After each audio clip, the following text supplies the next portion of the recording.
اسی کلچر کا ایک حصہ تھا گاؤ پرستی، گائے کی عبادت، گائے کو مقدس سمجھنا، گائے کو مقدس بنی اسرائیل نے پھر ایک بار پھر انہوں نے وہ چیز شروع کر دی. کیا شروع کر دی؟ گاؤ پرستی. انڈیا میں شاید ان کے جرمز گئے ہیں. ہاں، باسنا علیکم عباد اللہ، ہم نے بھجوا دیا، باسنا مسلط کر دیا ہم نے علیکم آپ کے اوپر، عباد اللہ. ابھی یہاں دیکھیے کہ جب دین کے دعوے دار دین سے باغی ہو جاتے ہیں تو اللہ کریم ان کے اوپر کفار کو مسلط کر دیتا ہے. حضرت مجدد الفسانی رحمۃ اللہ علیہ، حضرت مجدد الفسانی رحمۃ اللہ علیہ، حضرت شیخ احمد سرہندی فاروقی رحمہ اللہ، مجدد الفسانی کے نام سے جو مشہور ہے، تو مجدد الفسانی رحمۃ اللہ علیہ وہ ہندوستان میں ایک بار ایک مکتوب میں اس نے لکھا، مکتوبات امام ربانی، 2 جلدوں میں یہ اس کے مکتوبات. کیا ہے مکتوبات میں؟ خط. کسی نے خط بھیجو. اب مولوی کے پاس خط آتا ہے تو وہ کیا، وہ بکواس تو اس میں نہیں کرتا کہ پھر میں گیا وہاں راس میں، اور راس میں میں ڈھونڈتا پھرتا رہا اور بہترین قسم کے آئس کریم مجھے ہاتھ آیا، پھر میں وہ لے آیا. پھر اس کے بعد میں گیا تھا راس، اور راس میں ڈھونڈتا رہا، پاکستانی میں 2 پتلون نظر آئے تو وہ میں نے خرید لیے. بھائی مولوی کے پاس تو خط، میرے پاس خط آ جاتے ہیں تو میں تو 2-3 صفحے کی ایک لمبی تلنگی تقریر وہ بھجوا دیتا ہوں. تو وہ ہمارے جماعت کا ایک اخبار ہے 15 روزہ نجات، تو جس کے پاس بھی میرا خط پہنچتا ہے تو وہ 15 روزہ نجات کو دے دیتے ہیں. تو نجات میں وہ چھاپ دیتے ہیں، نجات میں وہ اس لیے کہ وہ تو مسائل کا مجموعہ ہوتا ہے، تو that is just like an article, تو وہ 15 روزہ نجات میں ڈال دیتے ہیں. صحیح. اور جماعت والے اس سے استفادہ کرتے ہیں کہ بھئی یہ ایشو ہے، قاضی صاحب نے خط میں ڈسکس کر دیا ہے. صحیح. اور اس کی فوٹو کاپیاں کر کے علماء اور طلباء کو تقسیم کرتے رہتے ہیں کہ یہ ایک ایشو وہ پوچھا گیا اور قاضی صاحب نے اس طرح ڈسکس کر دیا. صحیح. کیونکہ مولوی کا کام وہ تو انگا بنگا لکھنا نہیں ہوتا، کیا لکھنا ہوتا ہے؟ وہ میری پھوپھی ہے، میری ایک پھوپھی ہے. تو اس رات میں اس سے ٹیلی فون پہ بات کر رہا تھا تو اس نے کہا کہ خط آپ کا جو آ گیا تھا، اس کا بیٹا میرا شاگرد بھی ہے اور وہ ہے سائنٹسٹ، بڑا اچھا سائنٹسٹ ہے اور فاضل عالم بھی ہے، اور اسے اگر آپ وہاں کہہ دیں کہ یہ نوراب صاحب جی جو ہیں سائنٹسٹ ہیں تو لوگوں کو سمجھ نہیں آتی، کیونکہ اس نے لمبے تلنگے کرتے وہ پہنے ہوئے ہوتے ہیں. صحیح ہے. اور اتنی لمبی لمبی داڑھی ہے، سفیر کی داڑھی ملٹی پلائڈ بائی 10. ہاں، اور قد بھی زبردست ہے. صحیح. تو اس کو میں خط لکھ چکا تھا تو اس نے کہا کہ آپ کا خط آ گیا. تو لفافہ میں نے پڑھ لیا تو اس میں آپ کا نام تھا. تو پھر میں نے بیٹے سے کہہ دیا کہ آپ ذرا ہمیں سنا دیں یہ کیا کہہ رہا ہے. تو اس نے کہا یہ اماں جان یہ آپ کی بس کی بات نہیں ہے، تو مسائل ہیں، بس اس نے خط لکھا ہے مسائل، یہ تو نجات کو بھجوا دیں گے، وہ ڈال دیں گے. تو حضرت مجدد الفسانی رحمۃ اللہ علیہ اس کے پاس کوئی خط لکھتا، مرید اس کا شاگرد کوئی عقیدت مند، تو وہ تو دینی روشنی میں سب کچھ ڈیٹیل لکھ جاتا. تو وہ پھر ان کے خطوط جمع کر دیے گئے اور اس کو کتابی شکل دے دی گئی 2 والیوم میں، مکتوبات امام ربانی. کیا؟ مکتوبات امام ربانی، یعنی لیٹرز آف امام ربانی، لیٹرز آف. ہم علماء اسی کو دیکھ کر لیٹر سے مسئلہ فکر کر دیتے ہیں، کہتے ہیں کہ حضرت امام ربانی نے ایک خط میں یہ مسئلہ ڈسکس کر لیا ہے. بس ذہن میں آ گئی. مکاتیب حضرت شاہ غلام علی رحمہ اللہ بہت بڑے ولی گزرے ہیں، اس کے خط جمع کر کے مکاتیب شاہ غلام علی اتنی بڑی کتاب ہے. حضرت شیخ الاسلام مولانا سید حسین احمد مدنی رحمۃ اللہ علیہ اسی کے خطوط وہ 2 والیوم میں، 2 والیوم مکاتیب شیخ الاسلام. ہم اس کتاب کو نام دیتے ہیں کیا مکاتیب شیخ الاسلام، شیخ الاسلام کے خطوط، شیخ الاسلام کے خطوط، کیونکہ یہ علماء یہ مسائل بیان کرتے ہیں خطوط میں. سب بات ذہن میں آ گئی. نہ ان سے تو کوئی یوں پوچھتا ہے کہ آپ پر آور کتنے ویجز دے لیتے ہیں، کیونکہ ان کے ساتھ جن کی عقیدت ہے انہوں نے ویجز سے کیا تعلق. نہیں، مولوی سے کوئی نہیں پوچھتا. اچھا، تو اس سے تو کوئی پوچھ لیتا ہے کہ جی ایک ایشو یہاں پہ آیا ہے اور ذرا اس میں اختلاف پیدا ہو سکتا ہے، تو پھر ہم ڈیٹیل لگا دیتے ہیں، ڈیٹیل وہ لگا دیتے ہیں کہ یہ ہیں. صحیح. اب ہمیں پتہ بعد میں چلتا ہے کہ ہاں وہ خط تو چھاپ گئے. اب ہمارے بہت بڑے بزرگ مولانا عبدالکریم صاحب بیر کے قمبر نہیں ہے لڑکان، مولانا عبدالکریم رحمۃ اللہ علیہ وفات پا چکے. صحیح. میں نے تعزیتی خط لکھ لیا، تعزیتی. اب اس پر جو نمبر نکل گیا حکیم الاسلام نمبر مولانا عبدالکریم صاحب پر، ایک اتنی کتاب اس کے عقیدت مندوں نے، تو میرا خط بھی ایک لمبا تڑنگا خط ہے، اسے ایک آرٹیکل کی شکل میں یا ایک مضمون کی شکل میں اسی میں چھاپ دیا ہے. صحیح. اور وہ جو لکھنے والے ہوتے ہیں ہمارے شاگرد، تو وہ عنوان خود دے دیتے ہیں. عنوان میں نے تو خط لکھا تھا محترم جناب اس کے بچوں کو، محترم جناب اب جو صحافی تھے اس نے خود اس کو عنوان دے دیا ایک مرد حق آگاہ قاضی فضل اللہ، از قلم قاضی فضل اللہ، اس نے خود ہی اس کو ہیڈنگ دے دی ایک مرد حق آگاہ، ایک ایسی شخصیت جو حق کو جاننے والے تھے. صحیح، کیونکہ وہ مضمون اسی اساس پہ تھا. بات میں آ رہی نہیں؟ سفیر تو آپ بھی صحافی بن کر میرے خطوط جمع کر کے وہ کتابی شکل میں شائع کریں. فَإِذَا جَاءَ وَعْدُ، تو امام ربانی رحمۃ اللہ علیہ نے خط میں لکھ لیا ہے کہ میں آج دہلی کے بازار میں جا رہا تھا.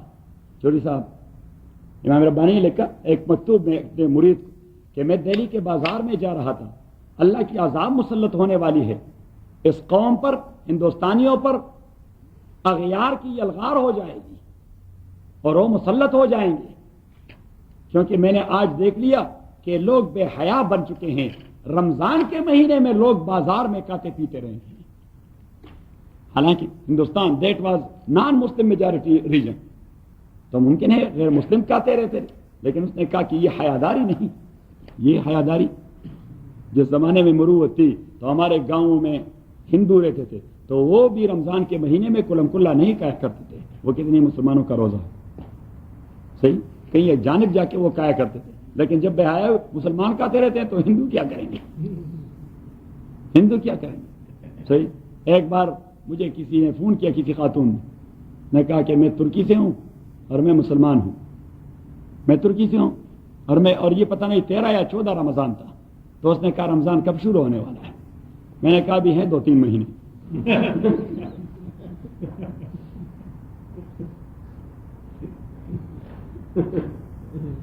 بہت سارے مسلمان آپ یہاں دیکھیں گے ان کو کوئی پتہ نہیں ہوتا رمضان آیا اور چلا گیا، ہے کہ نہیں؟ ہاں. تو امام ربانی نے خطرے کی گھنٹی بجا دی اور ایسٹ انڈیا کمپنی آ کے مسلط ہو گئی. اللہ کا عذاب 200 سال تک مسلط رہے انگریز. 200 سال کتنی قربانی دینی پڑی ان کو نکالنے کے لیے. تو اللہ کریم نے فرمایا کہ بنی اسرائیل بھی جب دین سے باغی ہو گئے میں نے اپنے دشمنوں پر مسلط کر دیے. فَإِذَا جَاءَ وَعْدُ أُولَاهُمَا، جب آ گیا پہلے والا موقع، بَعَثْنَا عَلَيْكُمْ، تو ہم نے مسلط کر دیا آپ لوگوں کے اوپر عباد لنا، اپنے مملوک. اب اللہ نے یہ نہیں کہا عبادنا، عبادنا، عبادنا کا معنی یہ ہوتا کہ ہمارے ماننے والے بندے، فالو کرنے والے بندے، اوبیڈینٹ بندے. فرمایا عباد لنا. تو عبادن کے ساتھ جب لام کا کلمہ آ جاتا ہے تو اللہ سبحانہ و تعالیٰ is talking about property and ownership and proprietary right، کہ چاہے وہ کافر تھے لیکن بندے تو ہمارے تھے، ہماری پراپرٹی تھی. عباد لنا ہمارے مملوک کافر جالوت. اولی باس شدید، جو بڑے جنگجو اور بڑے لشکروں والے تھے. فجاسو خلال الدیار، جاسا اسی سے ایک لفظ ماخوذ ہے عربی میں جاسوس. جاسوس لفظ تو اردو میں بھی مستعمل ہے، اصل میں لفظ ہے کس زبان کا؟ عربی کا. جاسوس کون ہوتا ہے؟ جو ٹٹولتا رہتا ہے کہ کوئی کلو ملے، کوئی کلو ملے. فجاسو خلال الدیار، اللہ کریم نے فرمایا کہ ایسا نہیں کہ انہوں نے میدان میں آپ کے ساتھ جھگڑا کیا، وہ آپ لوگوں کے گھروں میں گھس آئے. کہاں گھس آئے؟ فجاسو خلال الدیار، وہ داخل ہو گئے ٹٹولنے کے لیے خلال الدیار، آباد شہروں اور آباد گھروں کے اندر. وکان وعدا مفعولا، یہ اللہ کا وعدہ تھا جسے ہونا ہی تھا. یہ اللہ کا وعدہ تھا جسے ہونا ہی تھا. اچھا، اب یہ لوگ جب اغیار کے غلام بن گئے تو کئی 20 سال بعد ان کو احساس ہوا کہ غلامی سے نجات کب ملے گی. ان اللہ لا یغیر ما بقوم حتی یغیروا ما بانفسہم. مولانا ظفر علی خان نے اس کا ترجمہ کر دیا ہے. لوگ غلط کہتے ہیں کہ علامہ اقبال کا شعر، علامہ کا نہیں. وہ کہتے ہیں خدا نے آج تک اس قوم کی حالت نہیں بدلی، نہ ہو جن کو خیال آپ اپنی حالت کے بدلنے کا. صحیح ہے، مدتوں تک ہم بھی کہتے رہے علامہ کا شعر، علامہ کا نہیں، ہاں یہ مولانا ظفر علی خان کا، کہ خدا نے آج تک اس قوم کی حالت نہیں بدلی، نہ ہو جن کو خیال آپ اپنی حالت کے بدلنے کا.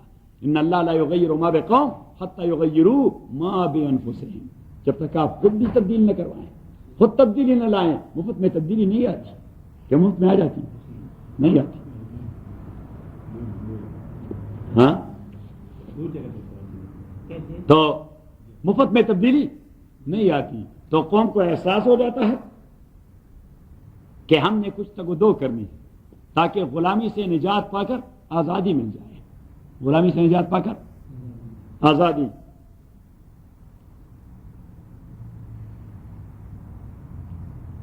ننگ و آزادی نجات زیس کا سامان ہے. ایک شاعر نے بڑی عجیب بات کہی ہے. عشق و آزادی نجات زیس کا سامان ہے. عشق میری جان آزادی میرا ایمان ہے. یہ بڑا اچھا شعر ہے، مجھے بڑا پسند ہے. عشق و آزادی نجات زیس کا سامان ہے. اگر آپ زندگی گزارنا چاہتے ہیں تو دو چیزیں ہونی چاہیے، ایک آزادی اور دوسرا عشق. ایک آزادی اور دوسرا، لیکن سفیر جیسا نہیں، ڈالروں کے ساتھ عشق، اللہ کے ساتھ، رسول پاک کے ساتھ. ویسے بطور گپ لگانے. تو عشق و آزادی نجات زیس کا سامان ہے اور عشق میری جان آزادی میرا ایمان ہے. اور عشق پہ کر دوں فدا میں اپنی ساری زندگی. عشق پہ کر دوں فدا، قربان کر دوں میں اپنی ساری زندگی، لیکن آزادی پہ میرا جان بھی قربان ہے. سبحان اللہ. ہاں بڑا اچھا شعر کہہ دیا. عشق پہ کر دوں فدا میں اپنی ساری زندگی، لیکن آزادی پہ میرا جان بھی قربان ہے. اور جو لوگ جن کی ضمیر آزاد ہوتی ہے وہ دنیا و مافیا سے لا تعلق رہ کر ایک چیز کے لیے تگ و دو کرتے ہیں، آزادی. کیا؟ آزادی. اور آپ لکھ لیں حضرت امام انقلاب مولانا عبید اللہ سندھی رحمۃ اللہ علیہ. مولانا عبید اللہ سندھی رحمۃ اللہ علیہ. یہ مولانا عبید اللہ سندھی یہ تھے سکھ. یہ کیا تھے؟ سکھ. اور 5ویں جماعت میں تھے کہ اسلام کو سڑی کر کے مسلمان ہو گئے. اور پھر دارالعلوم دیوبند کے اکابرین میں شامل. حضرت شیخ الہند رحمۃ اللہ علیہ کے شاگردوں میں ایک بڑے صاحب ولایت بزرگ ہیں، ہم اسے امام انقلاب کہتے ہیں. کیا کہتے ہیں اسے؟ امام انقلاب مولانا عبید اللہ سندھی رحمۃ اللہ علیہ. عبید اللہ سندھی، وہ میرے ایک بچے کا نام میں نے اس کی عقیدت پر رکھ دیا ہے، عبید اللہ. تو ہم تو کہتے ہیں اسے اسد ہیں، لیکن چونکہ حضرت سندھی کا تذکرہ ہمارے گھر میں بہت ہوتا ہے تو اس سے جب بچپنے میں کوئی پوچھتا تھا آپ کا نام کیا ہے تو وہ کہتے ہیں عبید اللہ سندھی. میرا بچہ ہے عبید اللہ. وہ جب چھوٹا ہوتا تو لوگ اس سے پوچھتے ہیں بیٹا آپ کا کیا نام ہے؟ کہتے ہیں عبید اللہ سندھی. نے کہا آپ سندھ سے ہیں؟ تو اسے یہ بات سمجھ نہیں آ رہی تھی سندھی کیوں کہلایا جاتا ہے. تو مولانا سندھی وہ بنیادی طور پر تھے سیالکوٹ کے. کہاں کے تھے؟ سیالکوٹ کے. لیکن اس نے کہا کہ اسلام ملنے کے بعد جس مرد حق آگاہ کے پاس میرا جانا ہوا تو سندھ میں ایک خانقاہ ہے حضرت مولانا محمد صدیق صاحب برچونڈی شریف. برچونڈی کہاں ہے؟ وہ جن والے بہت بڑے لوگ تھے. یہ ہمارے اکابرین میں سے. انگریز کے خلاف زبردست جہاد ان خانقاہوں نے لوگ. برچونڈی شریف نے، صحیح ہے، حالیجی شریف نے اور امروٹ شریف نے. اور پگاروں والوں کا کیا کہتے ہیں اسے؟ پگاروں والوں کیا کہتے ہیں؟ نہیں اس علاقے کیا کہتے ہیں؟ ہاں راشدی تو ہے نہیں، اس کے وہ گاؤں کو کچھ کہتا ہے.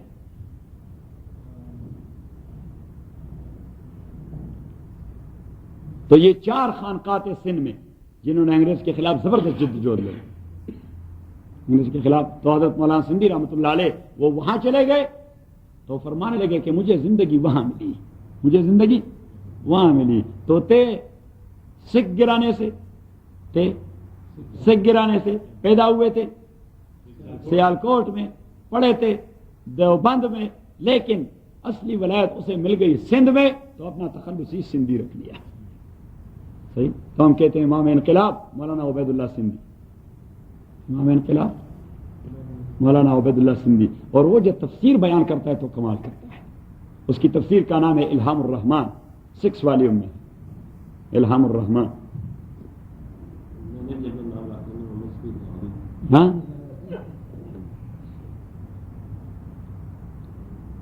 اور حضرت سندھی رحمۃ اللہ علیہ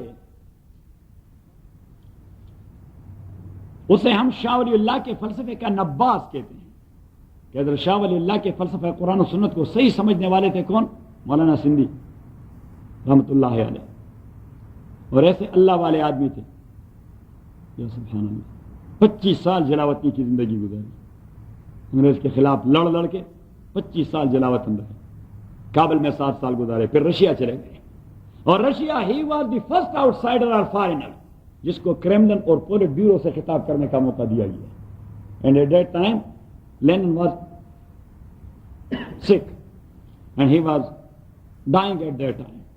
موت و حیات کے اسٹالن کا دور تھا. تو اسٹالن نے دعوت دے دی مولانا عبیداللہ سندھی کو. اس نے کریملن اور پولٹ بیورو کو ایڈریس کر دیا 3.25 گھنٹے. اور مولانا سندھی تحریرات میں لکھتے ہیں کہ میں نے بس قرآن کا ایک جملہ کہہ دیا تھا کہ یسألونک ماذا ينفقون قل العفو، کیونکہ وہ تو معاشی حیوان تھے. روس والے کس کے متعلق سوچتے تھے؟ صحیح، ہمارے ایک عالم ہے وہ کہتے ہیں حضرت خیٹا، صحیح ہے کہ حضرت پیٹ کے لیے وہ سوچتے ہیں. یہاں کے لوگ جو ہیں وہ کس کے لیے سوچتے ہیں؟ حضرت پیٹ کے لیے. تو حضرت پیٹ والوں کے سامنے حضرت سندھی رحمۃ اللہ علیہ نے یسألونک ماذا ينفقون کہ میرے نبی آپ سے پوچھتے ہیں ہم کیا خرچ کریں، قل العفو. یہ پوچھنے والی بات نہیں، انہیں کہہ دے جو بھی ضرورت سے زائد ہو وہ ضرورت مندوں کو دے دیں. جو بھی ضرورت سے زائد ہو وہ ضرورت مند. 3.25 گھنٹے اس نے بیان دے دیا. اور اسٹالن نے اٹھ کے مولانا کو بوسہ لے لیا اور فرمایا کہ مولانا کاش اگر آپ ہمیں پہلے کنٹیکٹ کر دیتے تو ہم اس پروگرام کو لے لیتے جو آپ بیان کر چکے ہیں، لیکن ابھی ہم کارل مارکس والے میں اتنے آگے جا چکے ہیں کہ واپس نہیں آ سکتے. صحیح. تو مولانا سندھی رحمۃ اللہ نے لکھ لیا ہے کہ سامراجی قوت، یہ لکھ کے بڑی پتے کی بات ہے کہ سامراجی قوت جب کسی قوم کو غلام بنانا چاہتی ہے تو وہ سب سے پہلا حملہ وہ ان کی کرسی پر نہیں کرتا، ان کی معیشت پہ کر جاتا ہے. وہ سب سے پہلے اکانومی کو ٹارگٹ بنا دیتے ہیں. کس چیز کو؟ اکانومی کو ٹارگٹ بنا دیتے ہیں، معیشت. انگریز جو بر صغیر آئے وہ پہلے دن سے حکمران بن کے نہیں آئے. ایسٹ انڈیا کمپنی آئی تھی سورت شہر میں. سورت شہر میں کون آئی تھی؟ East India company. اور شاہ عالم ثانی جو تھے مغلوں کے، شاہ عالم ثانی کے دور میں بنگال، اڑیسہ اور بہار، اسی کی ریاستیں یہ ایسٹ انڈیا کمپنی کے کنٹرول میں دے دی گئی جدھر شاہ ولی اللہ رحمۃ اللہ علیہ کا دور تھا. تو سب سے پہلے انہوں نے معیشت پہ ایسا کنٹرول کر دیا کہ چودھری صاحب بھی اس زمانے میں بازار میں جاتے اور کوئی پیالی یا چائنے خرید لیتے تو وہاں پوچھتے ولایتی دے دیں. کون سا دے دیں؟ ولایتی. کپڑا بھی مانگتے تو کیا کہتے تھے؟ ولایتی. اور جو اپنے وطن کا بنا ہوا ہوتا تو اسے دیسی کہتے تھے. کیا کہتے تھے؟ دیسی. تو دیسی کا معنی وطن کا بنا ہوا، لیکن دیسی کے متعلق کنسپٹ تھا بیکار. ہاں ابھی یہی کہ دیسی کے متعلق کنسپٹ تھا کیا؟ بیکار. اور جب کسی قوم میں یہ چیز بڑھ جاتی ہے کہ بھائی بولے آج بھی آپ ہمارے پشاور میں ایک مارکیٹ ہے، ہم اسے کہتے ہیں کارخانوں مارکیٹ. کیا کہتے ہیں؟ کارخانوں. تو کارخانوں مارکیٹ میں لوگ جاتے ہیں جاپانی دے دیں، کورین دے دیں، فلاں دے دیں، فلاں دے دیں. اور 2 وجہ ہیں. ایک وجہ تو یہ کہ ہم ہمیشہ ذہنی طور پر اغیار کے غلام ہیں، اور دوسری وجہ یہ ہے کہ اللہ تعالیٰ پاکستان کے صنعت کاروں کا بھلا کرتے ہیں. آج وہ کپڑا بنا دیتے ہیں، آدمی کو پسند آ جاتا ہے، بڑا بہترین لٹھا بنا دیا ہے. صحیح. تو آدمی کو پسند آ جاتا ہے. دوسری بار آپ وہی کپڑا لے لیں تو اس کا ایسا بڑا بیڑا غرق ہو گیا ہوگا کہ آپ نے واشر میں ڈال دیا اور جو نکال دیا یا سبحان اللہ اسے کہ تار نکل گئے، دانے نکل آئے، کہ استری سے بھی کام نہیں چلتا. فراڈ کرتے رہتے ہیں. ہاں جب معیشت وہ کسی قوم کی کمزور ہو جاتی ہے تو مولانا سندھی فرماتے ہیں دوسرا حملہ وہ کہتے ہیں پھر سیاست پر. دوسرا حملہ کر جاتے ہیں کس پر؟ سیاست پر. تو جب ہندوستانی معاشی حوالے سے کمزور ہو گئے تو انگریزوں نے سیاست پہ حملہ کر دیا. اب کسی بھی وقت غلام قوم انگڑائی لے لیتی ہے، تنگ آ جاتے ہیں، فارسی میں کہتے ہیں تنگ آمد بجنگ آمد. تو وہ اٹھ جاتے ہیں کہ بھائی ہم نے غلامی سے انکار کرنا ہے، غلامی سے انکار کرنا ہے. تو اسی خطرے کے پیش نظر ذرا زور سے اسی خطرے کے پیش نظر مسلط قوت انہی کے فکر کو تبدیل کرنا چاہتی ہے. تیسرا حملہ وہ کرتے ہیں فکر پر، اور فکر تبدیل ہوتی ہے تعلیم سے. تو وہ نظام تعلیم اور نصاب تعلیم وہ دے دیتے ہیں جس سے وہ غلام بن جاتے ہیں فکری طور پر، وہ ذہنی غلام بن جاتے ہیں، جو ہمارے اوپر مسلط ہیں، جو کتے اٹھاتے رہتے ہیں ان کی طرح، صحیح، یہ ذہنی غلام ہے سارے، کیونکہ انہی کی تعلیم کے پروردے ہیں، انہی کی تعلیم کے پروردے ہیں۔ تو اسی تعلیم نے، تبھی تو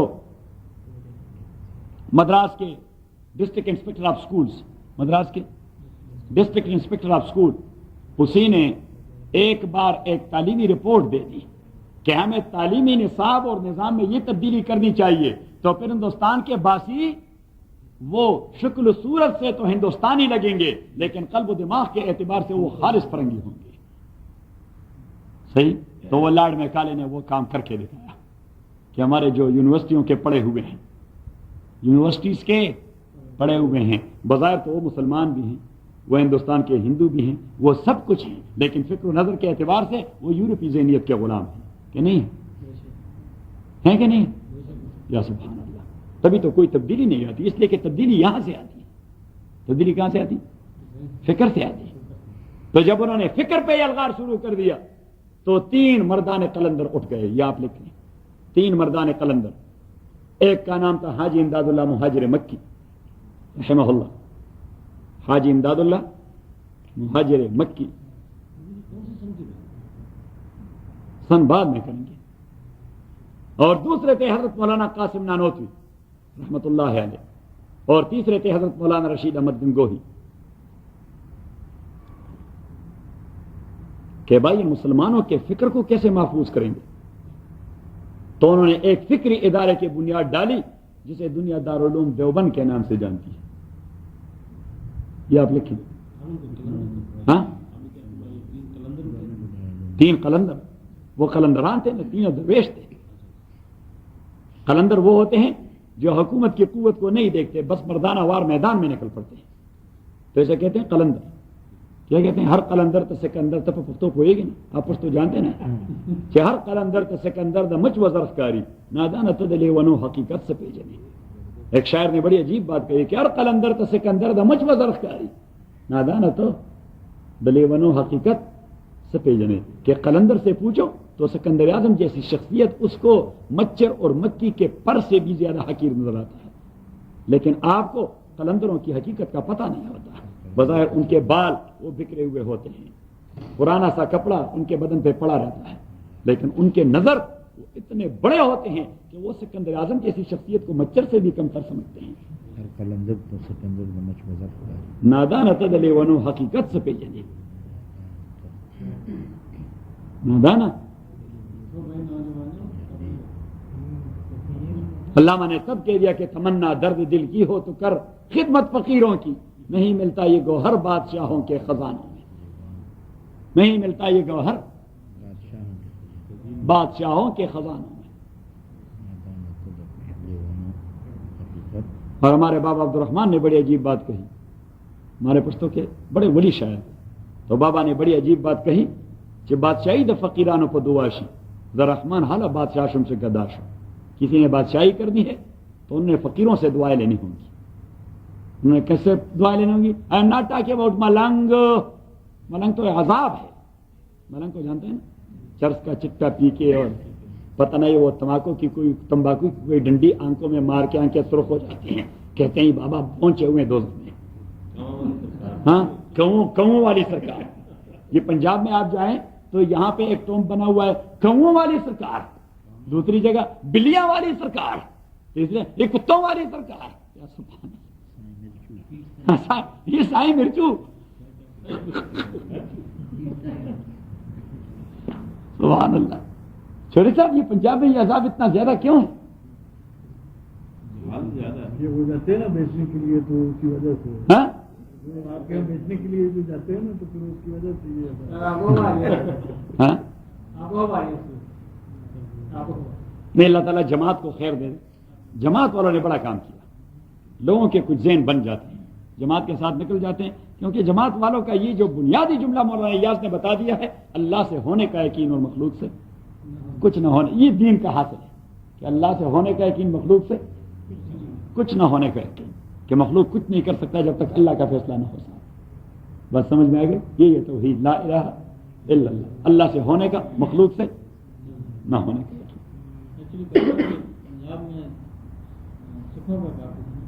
اور سندھ میں بھی ہے، سندھ میں ہندوؤں کا اثر۔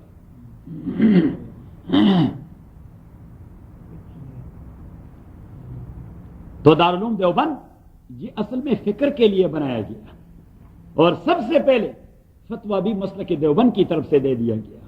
مسلک دیوبند کے سب سے بنیادی امام حضرت شاہ عبدالعزیز رحمہ اللہ، اسی نے پہلا فتویٰ دے دیا تھا انگریز کے خلاف جہاد کرنے کا۔ اور حاجی امداد اللہ مہاجر مکی، مولانا قاسم نانوتوی اور مولانا رشید احمد گنگوئی رحمہ اللہ، وہ 1857 کی جنگ آزادی میں کمانڈ کر رہے تھے۔ یہ آپ لکھیں، اول مفتی تھے شاہ عبدالعزیز، مولانا شاہ عبدالعزیز صاحب، اس نے اب پہلا فتویٰ دے دیا تھا انگریز کے خلاف۔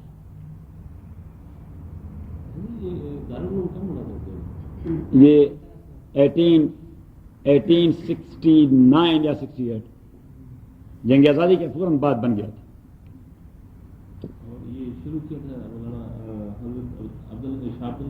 نہیں، شاہ عبدالعزیز صاحب تو ہمارے بزرگ ہیں، وہ تو شاہ صاحب کے بیٹے ہیں، وہ دارالعلوم دیوبند کی بنیاد سے بہت پہلے وفات پا چکے ہیں۔ حاجی امداد اللہ مہاجر مکی، اس کے دونوں خلیفہ تھے مولانا قاسم نانوتوی اور مولانا رشید احمد گنگوہی۔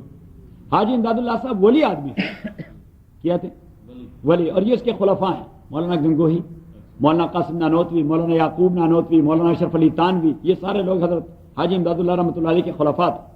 اور حاجی امداد اللہ صاحب رحمۃ اللہ علیہ وہ کوئی لکھتے مکتے نہیں تھے، کوئی لکھتے مکتے انہیں، اور مولانا گنگوہی اور مولانا قاسم نانوتوی تو دنیا اسلام کے دو بڑے عالم تھے۔ کسی نے ایک بار حضرت حاجی صاحب رحمۃ اللہ علیہ سے کہہ دیا کہ حضرت آپ کی کوئی تصنیف ہے، کہ حضرت آپ کی کوئی تصنیف، یعنی آپ نے کوئی کتاب لکھی ہے، کوئی تصنیف کی ہے؟ تو اس نے کہا ہاں میرے 3 تصنیف ہیں۔ تو انہوں نے کہہ دیا وہ جی کون سی ہے، ابھی تک ہم نے دیکھی نہیں آپ کی تصنیف۔ انہوں نے کہا ہے کہ مولانا رشید احمد گنگوہی، دوسرے مولانا قاسم نانوتوی اور تیسرے مولانا اشرف علی تانوی۔ انہوں نے کہا 3 میرے تصنیف ہیں۔ صحیح، ہم پہلے والے کو کہتے رشید الملت والدین مولانا رشید احمد گنگوہی، دوسرے کو کہتے قاسم العلوم والخیرات مولانا قاسم نانوتوی، اور تیسرے کہتے حکیم الامہ مولانا اشرف علی تانوی، مولانا اشرف علی تانوی، اور رشید الملت والدین مولانا رشید احمد گنگوہی، قاسم العلوم والخیرات، قاسم العلوم والخیرات کہ علم و خیر کا تقسیم کرنے والا تھا مولانا قاسم نانوتوی، کیونکہ بنیادی بانی وہی تھا دارالعلوم دیوبند، جس کے متعلق مولانا ظفر علی خان نے کہہ دیا کہ شاد باش و شاد زی اے سرزمین دیوبند، تو نے دنیا میں کیا ہے دین کا جھنڈا بلند۔ حاجی صاحب کو ہم سید الطائفہ کہتے ہیں، سید الطائفہ، وہ گروہ کے سرخیل ہیں، وہ اولیاء کے گروہ کے۔ ایک بار مولانا تانوی نے اسے مکے میں کہہ دیا کہ حضرت مجھے کسی نے بتا دیا کہ آپ کو ایک مختصر سا راستہ معلوم ہے مدینہ جانے کا۔ کہتے ہیں کہ حاجی صاحب کو ایسا راستہ معلوم ہے کہ ظہر کے بعد روانہ ہو جائے تو عصر کی نماز کے لیے مدینہ پہنچ جاتے ہیں، اور عصر وہاں سے روانہ ہو کر مغرب کے لیے پھر واپس مکہ پہنچ جاتے ہیں۔ تو اس نے کہا ہاں مجھے معلوم ہے، ہاں مجھے معلوم ہے، تو کل آپ تیاری کرے چلے جائیں گے۔ حضرت تانوی رحمۃ اللہ علیہ فرماتے ہیں کہ کل ظہر کے بعد ظہر کی نماز حرم شریف میں پڑھ کے مجھے اٹھا کے جبل ابو قبیس کے ایک وادی میں لے گئے، پہنچ گئے مدینہ منورہ، اور عصر کی نماز پڑھی، عصر کی نماز وہاں سے روانہ ہو کر مغرب کے لیے واپس مکہ آ گئے۔ میں نے کہا بڑا مختصر راستہ ہے، آسانی سے میں روزانہ ایسا کروں گا۔ دوسرے دن میں اکیلا روانہ ہو گیا، تو ابھی مغرب کی اذان تو کیا، سورج ڈوبنے کے قریب تھا، اور ابھی میں اس وادی میں نہیں پہنچا تھا، تو واپس الٹے پاؤں پھر آیا، واپس الٹے پاؤں پھر آیا۔ حضرت حاجی صاحب رحمۃ اللہ علیہ کے پاس آیا، میں نے کہا حضرت بڑی تھکاوٹ ہوئی، حاجی صاحب بڑی تھکاوٹ ہوئی۔ اس نے کہا اچھا آپ اکیلے جا رہے تھے؟ ہاں آپ اکیلے جا رہے تھے؟ اس نے کہا جی۔ تو حاجی صاحب نے ایک شعر کہہ دیا کہ تہی دستان قسمت رہا جسو دز راہبر ایک کامل کے خضرت آب حیوان تشنمی آرت سکندر رہا۔ اس نے کہا کہ بھائی یہ آب حیات کے لیے کوئی راہبر کی ضرورت ہوتی ہے، راہبر کے بغیر آپ آب حیات پر کبھی بھی نہیں پہنچیں گے۔ اسے ہمارے کشف و کرامات کی دنیا میں، کشف و کرامات کی دنیا میں اس عمل کو جو حاجی صاحب نے کر کے دکھایا، زور کے بعد وہاں لے جانا، وہاں سے جسے ہم کہتے ہیں مسئلۃ طی الزمان والمکان، مسئلۃ طی الزمان والمکان کے کشف و کرامات کے حوالے سے اولیاء اللہ کے لیے زمین سکیڑی جاتی ہے، اولیاء اللہ کے لیے کیا ہو جاتا ہے؟ زمین سکیڑی جاتی ہے، صحیح، ان کے لیے کبھی وقت کو کنٹرول کیا جاتا ہے، زمانے کو سٹاپ کیا جاتا ہے کہ نہیں آپ نے پھرنا نہیں، آپ نے یہ وہ پہیا جو ہے اس کو اللہ تعالیٰ کنٹرول کر دیتا ہے کہ میرا فلاں ولی، میرا فلاں دوست وہ یہ کام کرنا چاہتا ہے تو آپ نے سٹاپ کرنا ہے، صحیح ہے؟ جیسے یہ کہتے ہیں مسئلۃ الطی الزمان والمکان. لیکن یہ بات آپ لوگوں کی سمجھ میں تبھی تک نہیں آئے گی جب تک میں آپ کو تصوف کے میدان میں ڈالوں گا نہیں، اور جب تصوف کے میدان میں ڈال دوں آپ کو، دیکھیں صاحب یہ لوگ ان کو احساس ہو گیا تو یہ لوگ آ گئے حضرت سمویل کے پاس. حضرت سمویل نے طالوت کا تقرر کر دیا، میں نے تفصیلی واقعہ بقرہ کی ضمن میں بتا دیا تھا. تو اللہ کریم فرماتے ہیں ثم رددنا لکم الکرۃ علیہم، پھر ہم نے رددنا لکم الکرۃ علیہم ایک بار پھر دے دیا نمبر آپ کو ان کے مقابلے میں. کرہ کا معنی ہے نمبر، کرہ کا معنی ہے نمبر، اور کرہ کا دوسرا معنی ہے غلبہ. کرہ کا دوسرا معنی ہے غلبہ پانا. ثم رددنا لکم الکرۃ علیہم، حضرت علی رضی اللہ تعالیٰ عنہ کو ہم فارسی زبان میں حیدر کرار کہتے ہیں. کرار کا معنی غلبہ پانے والا، کرار کا معنی غلبہ پانا. ایک ہوتا ہے فرار اور ایک ہوتا ہے کرار. تو کرار کا معنی وہ ہوتا ہے جو میدان میں جم جاتا ہے تا آ کے وہ کامیابی حاصل کرے، اور دوسرا ہوتا ہے فرار کہ میدان میں بھی قدم نہیں رکھتا کہ واپس دوڑ پڑا. ثم رددنا لکم الکرۃ علیہم، پھر ہم نے دے دیا غلبہ آپ لوگوں کو ان کے اوپر. وَأَمْدَدْنَاكُمْ بِأَمْوَالٍ وَبَنِينَ، امداد، امداد کا لغوی معنی ہے زیادہ کرنا. امداد کا لغوی معنی ہے زیادہ کرنا. تو امداد میں بھی انکریزنگ ہوا کرتی ہے.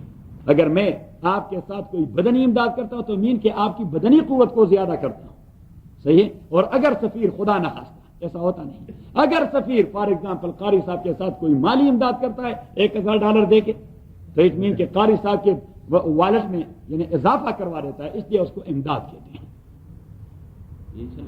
ہو جائے گا. اچھا میں بھی 2.5 سال سے انشاءاللہ کے انتظار میں بیٹھا ہوں، ابھی تک $1 میں نے نہیں دیکھا.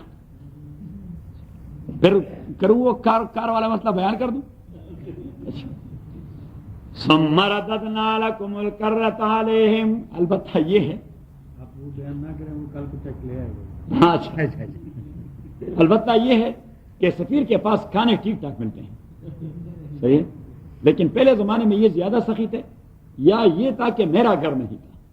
تو میرا گھر نہیں تھا تو یہ روزانہ زور کے وقت یعنی جب کام سے آتے دوڑ کے گھر جاتے، کھانا لے آتے. ہم یہاں میں اور یہ اور چودھری فاضل صاحب، اور کہاں ہے نوید؟ ہاں نوید شہزادہ بھی بیٹھا ہوا ہے، صحیح ہے. تو وہ نوید شہزادہ فوراً ٹک ٹاک برابر کر دیتا ہوں. لیکن جب سے میرے بچے آئے ہیں تو گزشتہ رات میں اس کے گھر گیا، کل نہیں پرسوں. مولانا احمد مہتر صاحب آئے تھے، یہ مجھے دعوت نہیں دیتے تو اس نے کہا مولانا مہتر صاحب کو لے جانا ہے، اور رات دوسرے علماء کو دعوت دے چکے تھے تو چلے گئے. یوسف صاحب کی بھی کچھ کام بن گیا، ہمارا بھی کچھ کام بن گیا. کیوں یوسف صاحب؟ صحیح. اور رات اس نے ایک بات کی، اس نے کہہ دیا کہ ہر سال جی فنڈ ریزنگ کے موقع پر یہ کام ہونا چاہیے. میں نے کہا فنڈ ریزنگ سال میں ہر بار، ہر ہفتے 2 دن یہی کام ہونا چاہیے.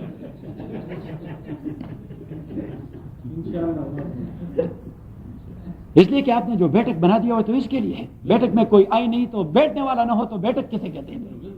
ہاں اس نے بیٹھک بنا دی.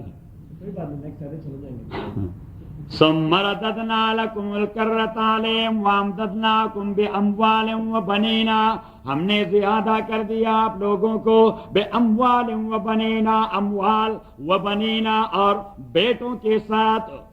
وجعلناکم اکثر نفیرا، اور ہم نے بنا دیا آپ لوگوں کو اکثر نفیرا، ڈھیر سارے لشکر نکالتے ہوئے. نفیر کا معنی ہے، نفیر کا معنی ہے لشکر، نفیر کا معنی ہے وجعلناکم اکثر نفیرا. اور نفیر کا معنی وہ لشکر جو جہاد کے لیے نکل رہا ہو، جو جنگ کے لیے نکل رہا ہو. تو اللہ کریم نے فرمایا کہ جہاد کے لیے ہم نے آپ لوگوں کے نکلنے کو انکریز کر دیا.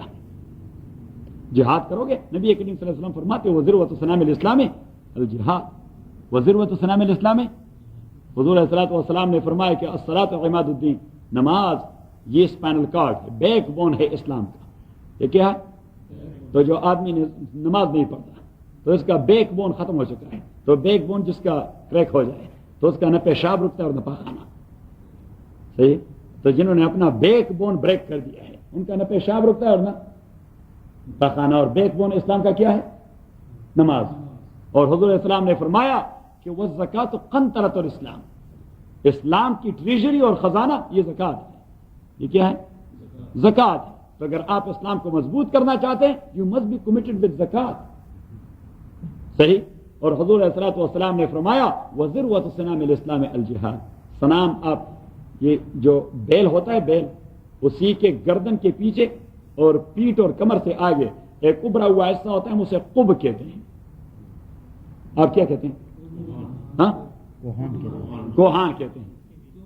ہاں پنجابی میں قب بھی کہتے ہیں، پشتوی بھی قب کہتے ہیں، سندھی میں بھی قب. یہ کامن ورڈ ہے.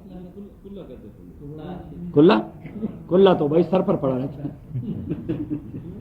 ہر جگہ کے مختلف. ہاں تو اب یہ قب، جس بیل کا قب جتنا بڑا ہو اتنی اس کی قیمت بڑی ہوتی ہے، اتنی اس کی قیمت بڑی ہوتی ہے. ایک تو وہ قب دلیل ہے اس کی قوت کا کہ قب اتنا بڑا ہے، دیٹ از اے پاورفل بیل. صحیح. اور دوسرا اس سے اس کی بیل کی زینت پڑ جاتی ہے. تو حضور الصلوۃ والسلام نے فرمایا، حضور السلام نے ہمیں مثال سے سمجھایا، and so is the case in camel, کہ کیمل کا کوہان جتنا بڑا ہوگا it mean that is a powerful camel. تو حضور الصلوۃ والسلام نے فرمایا جہاد جو ہے یہ اسلام کا کوہان ہے، اس سے اسلام کو زینت ملے گی جس طرح قب سے بیل کو زینت ملے گی، اور اس سے اسلام کو پاور ملے گا، قوت ملے گا. بات ذہن میں آ گئی؟ ثم رددنا لكم الكرة عليهم وامددناكم بأموال وبنين وجعلناكم أكثر نفيرا إن أحسنتم أحسنتم لأنفسكم. دیکھیے اب اللہ کریم ایک جنرل پرنسپل اور عمومی کلیہ تما دیتا ہے لوگوں کو.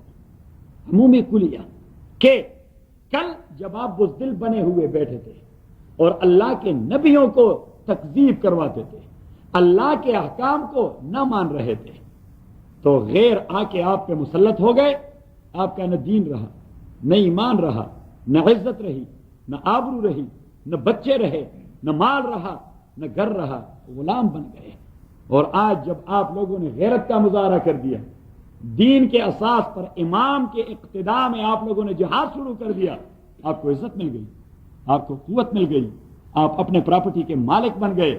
تو اب اللہ کریم نے فرمایا کہ کل جو کام کر رہے تھے وہ بال آپ کے اوپر تھا، آج جو کام کر چکے ہیں فائدہ آپ لوگوں کا ہے. تو ایک عام ضابطہ دیتا ہے کہ اللہ کریم فرماتے ہیں میں جو حکم دے رہتا ہوں وہ آپ کے فائدے کی بات ہوتی ہے. ان آسنتم آسنتم لانفسکم، اگر آپ اچھا کام کرتے ہیں تو اس کا فائدہ آپ لوگوں کا ہے. وان اساتم فلھا، اور اگر آپ برا کرتے ہیں تو وہ بال آپ کے اوپر.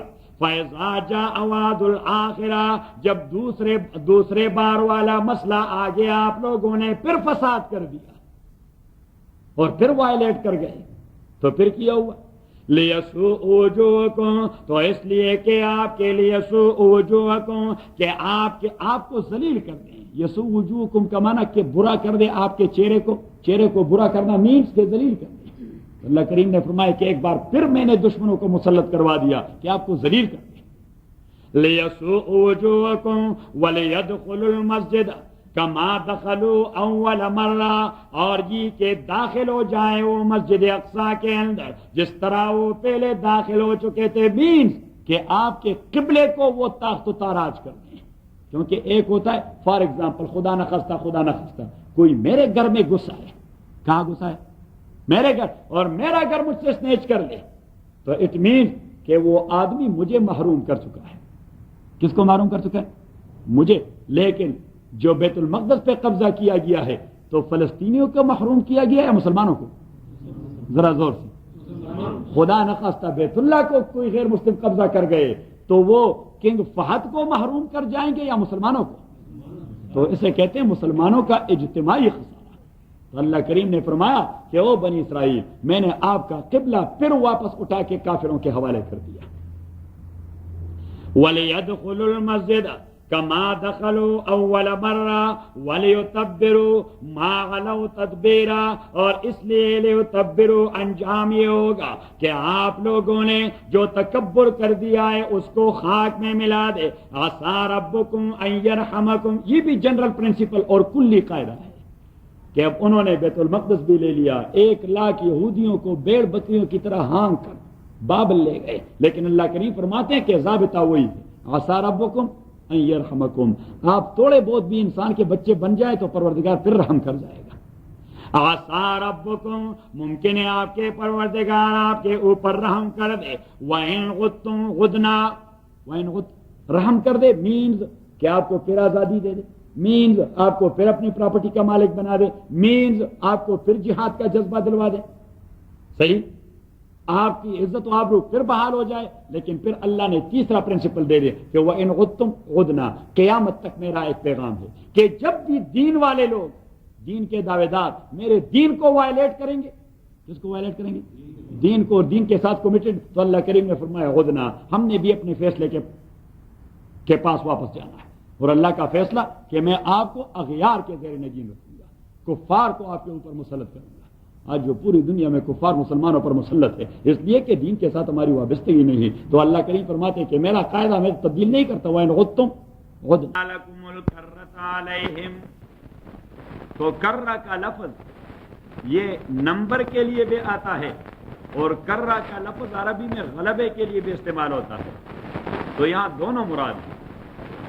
ثم رددنا لكم الكرة عليهم، پھر ہم نے واپس دے دیا آپ لوگوں کو ایک نمبر ان پر، یعنی پھر ہم نے غالب کر دیا۔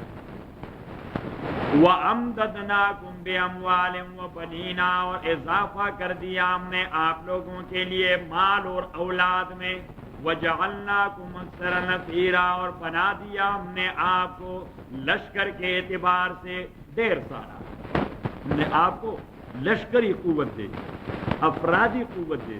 نفیر کا معنی یہ اس گروہ کے لیے استعمال ہوتا ہے جو گروہ جہاد کے لیے نکلتا ہے۔ ان احسنتم احسنتم لانفسکم، یہ ایک جنرل پرنسپل ہے۔ ان احسنتم احسنتم لانفسکم، اگر آپ لوگ نیکی کرتے ہیں تو نیکی کرتے ہیں لانفسکم، اپنے لیے، جو آدمی نیکی کرے وہ اپنے لیے۔ وَإِنْ أَسَأْتُمْ فَلَهَا، اگر آپ لوگ برائی کرتے ہیں تو اپنے لیے، یعنی آپ کے برائی کا کسی کو خمیازہ نہیں بھگتنا پڑے گا، آپ کو بھگتنا پڑے گا۔ آپ کے نیکی کا ثمرہ کسی اور نے نہیں لے جانا، آپ نے لے جانا۔ یہ جنرل پرنسپل جو اللہ نے دے دی۔ ان احسنتم احسنتم لانفسکم، اگر آپ لوگ نیک بنتے ہیں تو نیک بنتے ہیں اپنے لیے، وَإِنْ أَسَأْتُمْ، اور اگر آپ لوگ برے بنتے ہیں فَلَهَا، تو اپنے لیے۔ اللہ کریم فرماتے ہیں ساری دنیا نیک ہو جائے مجھے کیا فائدہ، اور ساری دنیا بری ہو جائے مجھے کیا نقصان۔ حدیث میں آیا نبی کریم صلی اللہ علیہ وسلم نے فرمایا لو جمع الناس على اتقى قلب رجل ما زاد ذلك في ملك الله شيئا، اگر ساری دنیا کے لوگ اتنے نیک اور پارسا بن جائیں جتنے محمد پاک کے صلی اللہ علیہ وسلم، تو حضور علیہ الصلوۃ والسلام نے فرمایا اللہ کے بادشاہی میں ایک بال برابر اضافہ نہیں ہوتا۔ ولو جمع الناس على افسق قلب رجل، اور اگر سارے لوگ اتنے شیطان بن جائے جتنا ابو جہل، اللہ کریم نے فرمایا مانا قصد ذلك فی ملک اللہ شیئا، اللہ کی بادشاہی میں ایک ذرہ برابر کوئی کمی۔ ان احسنتم احسنتم لانفسکم، اگر آپ لوگ نیک بنتے تو نیک بنتے اپنے لیے، وَإِنْ أَسَأْتُمْ، اور اگر برے بنتے فَلَهَا، تو اپنے لیے۔ فَإِذَا جَاءَ وَعْدُ الْآخِرَةِ، جب آ گیا وہ دوسرا موقع، لِيَسُوءُ وُجُوهَكُمْ، فَإِذَا جَاءَ وَعْدُ الْآخِرَةِ، جب آ گیا وہ دوسرا موقع، تو دوسرا موقع تو انڈرسٹوڈ ہے کہ بَعَثْنَا عَلَيْكُمْ عِبَادَ اللَّهِ، ہم نے ایک بار پھر اغیار کو آپ کے اوپر مسلط کیا۔ جب دوسرا موقع آیا، پہلے موقع پر ہم نے مسلط کر دیے آپ پر ہمارے بندے ان اے سینس، کیونکہ کافر ہو یا مسلمان بندے کس کے ہوتے ہیں؟ اللہ کے۔ کوئی بندگی ایڈمٹ کرے یا نہ کرے، بٹ ہی از بندہ آف اللہ سبحانہ و تعالی، نیچرلی ہی از۔ اب مسلمان وہ ایڈمٹ کرتا ہے کہ وی آر بنداس، and therefore they follow the commandments of Allah, while disbelievers they don't follow because they don't admit that we are bandas. فَإِذَا جَاءَ وَعْدُ الْآخِرَةِ لِيَسُوءُ وُجُوهَكُمْ، تو داخل ہو گئے وہ لوگ لِيَسُوءُ وُجُوهَكُمْ، تاکہ آپ لوگوں کو ذلیل کر دیں، لِيَسُوءُ وُجُوهَكُمْ، تاکہ آپ لوگوں کو ذلیل کر دے، وَلِيَدْخُلُوا الْمَسْجِدَ كَمَا دَخَلُوا أَوَّلَ مَرَّةٍ، اور تاکہ داخل ہو جائیں المسجد بیت المقدس کے اندر، کما دخلوا اول مرہ، جس طرح وہ داخل ہو چکے تھے پہلی بار۔ تو پہلی بار وہ داخل ہو چکے تھے، یہ ہیکل تھا، بعد میں یہ ہیکل سلیمانی بن چکا تھا، جالوت کے بعد یہ ہیکل سلیمانی بن چکا تھا، اور میں نے آپ کو بتا دیا تھا کہ جو یہ کبھی غیر اسرائیلی کو جو نہیں تسلیم کرے گا، and therefore you cannot see any missionary program of Jew people۔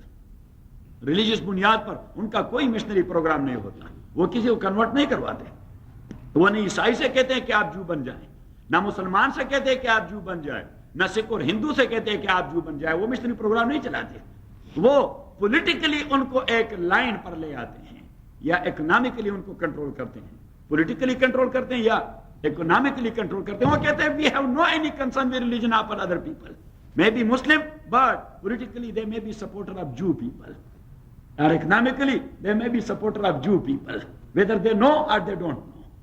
پتا ہوتا ہے کسی کو نہیں پتا ہوتا کہ میں کیا کچھ کر رہا ہوں، صحیح؟ تو اس کے لیے انہوں نے دو پلیٹ فارم دے دیے ہیں، ایک کا نام ہے فری میسن اور دوسرے کا نام ہے زائنزم۔ زائنزم اور فری میسن دونوں کا، زائنزم اور فری میسن دونوں کا مد نظر ایک ہی مدعا ہے، اور ایک ہی مدعا کہ اکنامکلی اور پولیٹیکلی وہ آل اوور دی ورلڈ اتنے مسلط ہو جائیں کہ ہیکل سلیمانی تعمیر کرنے میں ان کے لیے کوئی اکنامکل رکاوٹ بھی نہ ہو اور کوئی پولیٹیکل رکاوٹ بھی نہ ہو، صحیح؟ اور اس طرح لوگوں کو ان دو پلیٹ فارم پر لا کر مذہبی اعتبار سے ان کو ڈیفیوز کروا دیتے ہیں، کیونکہ ایسے لوگ، ان میں پھر مذہبی کرنٹ ہوتا نہیں، ہوتا ہے ان میں پھر مذہبی کرنٹ نہیں ہوتا، مذہبی کرنٹ ان کا ڈیفیوز ہو جاتا ہے، صحیح؟ وہ پھر اسی پلیٹ فارم کے لیے سوچتا رہتا ہے۔ دیکھیے یہ اتنے چھال باز لوگ ہیں، کیونکہ مذہبی اعتبار سے غیر اسرائیلی یہودی بن نہیں سکتا، اب ان کو سپورٹ تو چاہیے، اور سپورٹ دو قسم کی، ایک اکنامکلی اور دوسرا پولیٹیکلی۔ تو ان دونوں چیزوں کو کنٹرول کرنے کے لیے انہوں نے فری میسن اور زائنزم کے دو پلیٹ فارم پرووائڈ کر دیے ہیں۔ فری میسن کا معنی ہے آزاد تعمیر یا آزاد معمار، آزاد تعمیر یا آزاد، میری کتاب ہے، شاید طارق صاحب نے پڑھی یا نہیں، سامراج تیسری دنیا اور نیو ورلڈ آرڈر، تو اس پر ایک چیپٹر اسی پر ہے، میرے پاس صرف ایک نسخہ ہے، سامراج تیسری دنیا اور نیو ورلڈ آرڈر۔ تو زائنزم اور فری میسن پر وہ جو ہے نا ایک چیپٹر میں نے لکھا ہوا ہے، نے پڑھی ہوگی نہیں؟ وہ نہیں، وہ تو سیاست والا لے گئے، یہ ایک تیسری ہے، ہاں، سامراج تیسری دنیا اور نیو ورلڈ آرڈر۔ تو وہاں پہ میں نے ان ڈیٹیل لکھا ہوا ہے کہ زائنزم اور فری میسن دنیا میں کیا کچھ کرتی ہے، زائنزم اور فری میسن دنیا میں کیا کچھ کرتی ہے، اور لوگوں کو اپنے ساتھ کس انداز سے ملاتی ہے۔ ان کو پتہ بھی نہیں ہوتا کہ ہم زائنزم کے لیے استعمال ہو رہے ہیں، ہم فری میسن کے لیے استعمال ہو رہے ہیں، ہم جو فلسفی کے لیے استعمال ہو رہے ہیں۔ وہ لائنز کلب کے ممبر بن جاتے ہیں، وہ لائنز کلب کے ممبر، ہمارے جتنے سارے جنرلز ہوتے ہیں ریٹائرڈ، ہمارے جتنے سارے بیوروکریٹ ہوتے ہیں ریٹائرڈ، ہمارے جتنے سارے جاگیردار اور سرمایہ دار ہوتے ہیں پاکستان اور پوری دنیا میں، وہ لائنز کلب کے ممبر ہوتے ہیں۔ کیا ہوتے ہیں؟ Lines club, and line club that is another name of Zionism and Freemasonry۔ صحیح؟ وہ جتنا فنڈ دے دیتے ہیں وہ چلا جاتا ہے، اور وہ لوگ مذہبی اعتبار سے مشہور ہوتے ہیں، ان کا تو مذہب سے کوئی تعلق ہی نہیں ہوتا، ان کا مذہب تو جمعہ کے دن وہ جو چائنا کی ٹوپی ہے، کیا کہتے ہیں وہ جالی دار ٹوپی جو پاکستان میں 25 روپے کی ملتی ہے، جالی دار ٹوپی، ہاں، یہ جو ناصر کے سر پر ہے، صحیح؟ تو ان کا اسلام صرف اس جالی دار ٹوپی تک محدود ہے کہ جالی دار ٹوپی جمعہ کے دن سر پر رکھ کر اور خوب استری شدہ مسجد میں آ جائے، صحیح؟ اور مسجد میں انہیں فرنٹ سیٹ مل جاتی ہے، because he is retired general, because he is retired commissioner, because he is retired secretary اور ڈپٹی سیکرٹری، صحیح؟ لوگ بھی سیکرٹری صاحب بڑے نیک آدمی ہیں، جنرل صاحب، ہم کہتے ہیں بھائی آپ نیک آدمی، ہم کہتے ہیں آدمی نہیں، آپ کہتے ہیں نیک آدمی، ہم کہتے ہیں ابھی تک وہ آدمی نہیں بنے، اور آپ کہتے ہیں نیک آدمی، آپ نے کوالٹی بھی دے دی، ہم نے سرے سے داخلہ ہی نہیں دیا اس کو آدمیت کے اصول میں، صحیح؟ اور نیک آدمی یہ تو پھر گریڈ ہے، آپ نے A+ دے دیا، ہم کہتے ہیں ابھی تک وہ داخل نہیں ہوئے اس میں، کیونکہ آدمی را آدمیت لازم ہے، غودرا گربو نباشد. مولانا نے بڑی عجیب بات کہی ہے کہ آدمی را آدمیت لازم ہے. انسان کو یہ تو انسانیت، انسان کو دنیا سے اور اسٹرکچر سے نہیں بنتا، وہ ایک معنی سے بنتا. انسانیت نام ہے ایک معنویت، انسانیت نام ایک ادروائز اللہ کریم نے جھوٹ بولا جو ابو جال کے کمپنی کے دے اولئک کالانعام، یہی میرے نظر میں تو درندوں سے بھی بدتر ہے. صحیح؟ تو پھر اللہ جھوٹ بولتا ہے؟ نہیں، اللہ کریم he is talking about that very quality of انسان. وہ کوالٹی ان سے ان کا کوئی تعلق ہے نہیں. تو درندے کی، جانور کی، حیوانات میں بل و مزل انہیں سے بھی گئے گزرے ہیں. اللہ کریم نے فرمایا حیوانات بھی حیوان تو ہوتے ہیں، یہ پتہ نہیں یہ کیا بلا ہے. فرمایا بل و مزل یہ ان سے بھی گئے گزرے. تو مولانا نے اس لیے کہہ دیا کہ آدمی را آدمیت لازم است، غودرا گربو نباشد حیزم است. یہ اگر بچی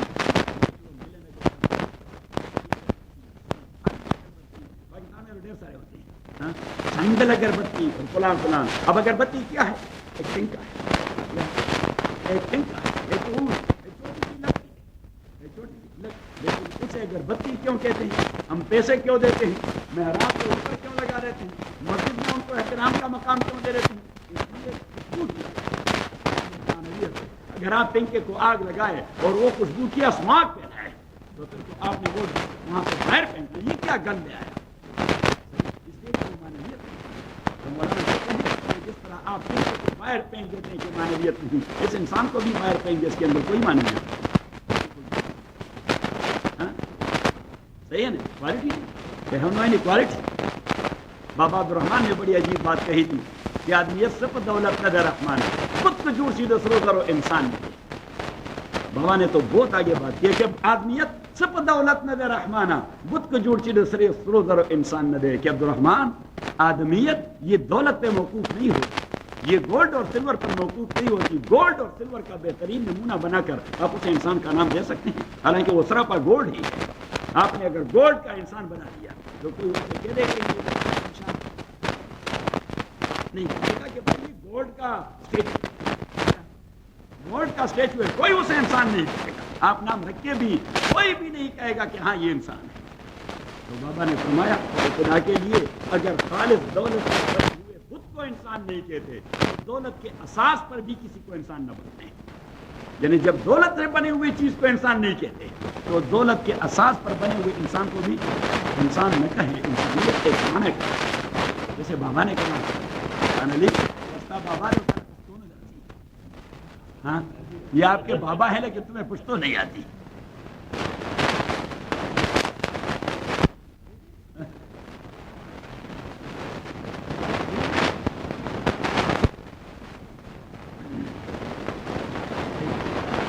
وَلِيَدْخُلُوا الْمَسْجِدَ كَمَا دَخَلُوا أَوَّلَ مَرَّةٍ. اب اللہ کریم نے فرمایا کہ وہ اندر داخل ہو گئے وقت نصر، اور انہوں نے تو مسجد کو ڈا دیا، ڈا دیا اور 1,00,000 یہودیوں کو بھیڑ بکریوں کی طرح ہانگ کر لے گئے. اور میں نے تفصیل بتا دی تھی کہ پھر یہودیوں کے پاؤں نہ جم سکے، یہودیوں کے پاؤں نہ جم سکے. انہوں نے اعلان عام کر دیا کسی کے گھر تورات کا نسخہ میں تو گھر کو تورات اور آدمی سمیت جلا. صحیح؟ کسی کے متعلق پتہ لگ گیا کہ تورات کی ایک آیت اسے یاد ہے تو آدمی کو زندہ نہ چھوڑو، چونے کی مٹی میں ڈال دو، کیونکہ جب تک اس کتاب کا نام و نشان رہے گا کسی وقت ہی انگڑائی لے سکیں گے. کتاب رہے گی، دیٹ از دا فاؤنٹین. تو انہوں نے کہہ دیا کہ یہ جو دین والے لوگ ہیں یہ انگڑائی لے سکیں گے تو اس فاؤنٹین کو ختم کر دیں. ختم کر دیں. ہاں تو تورات کا پوری دنیا سے خاتمہ ہو گیا. مدتوں بعد اللہ کریم نے ایک پیغمبر بھجوایا حضرت عزیر کے نام سے. حضرت عزیر نے بیت المقدس کے ایریا کے مسلط والی سے رابطہ کرتے ہوئے اپنے لیے ایک ایکسیس ڈھونڈ لیا اور وہ بیت المقدس آ گیا. اللہ کریم نے استر نو تورات از الف تا یا from very beginning up to very end اسی کے ذہن میں انسپائر کر دیا.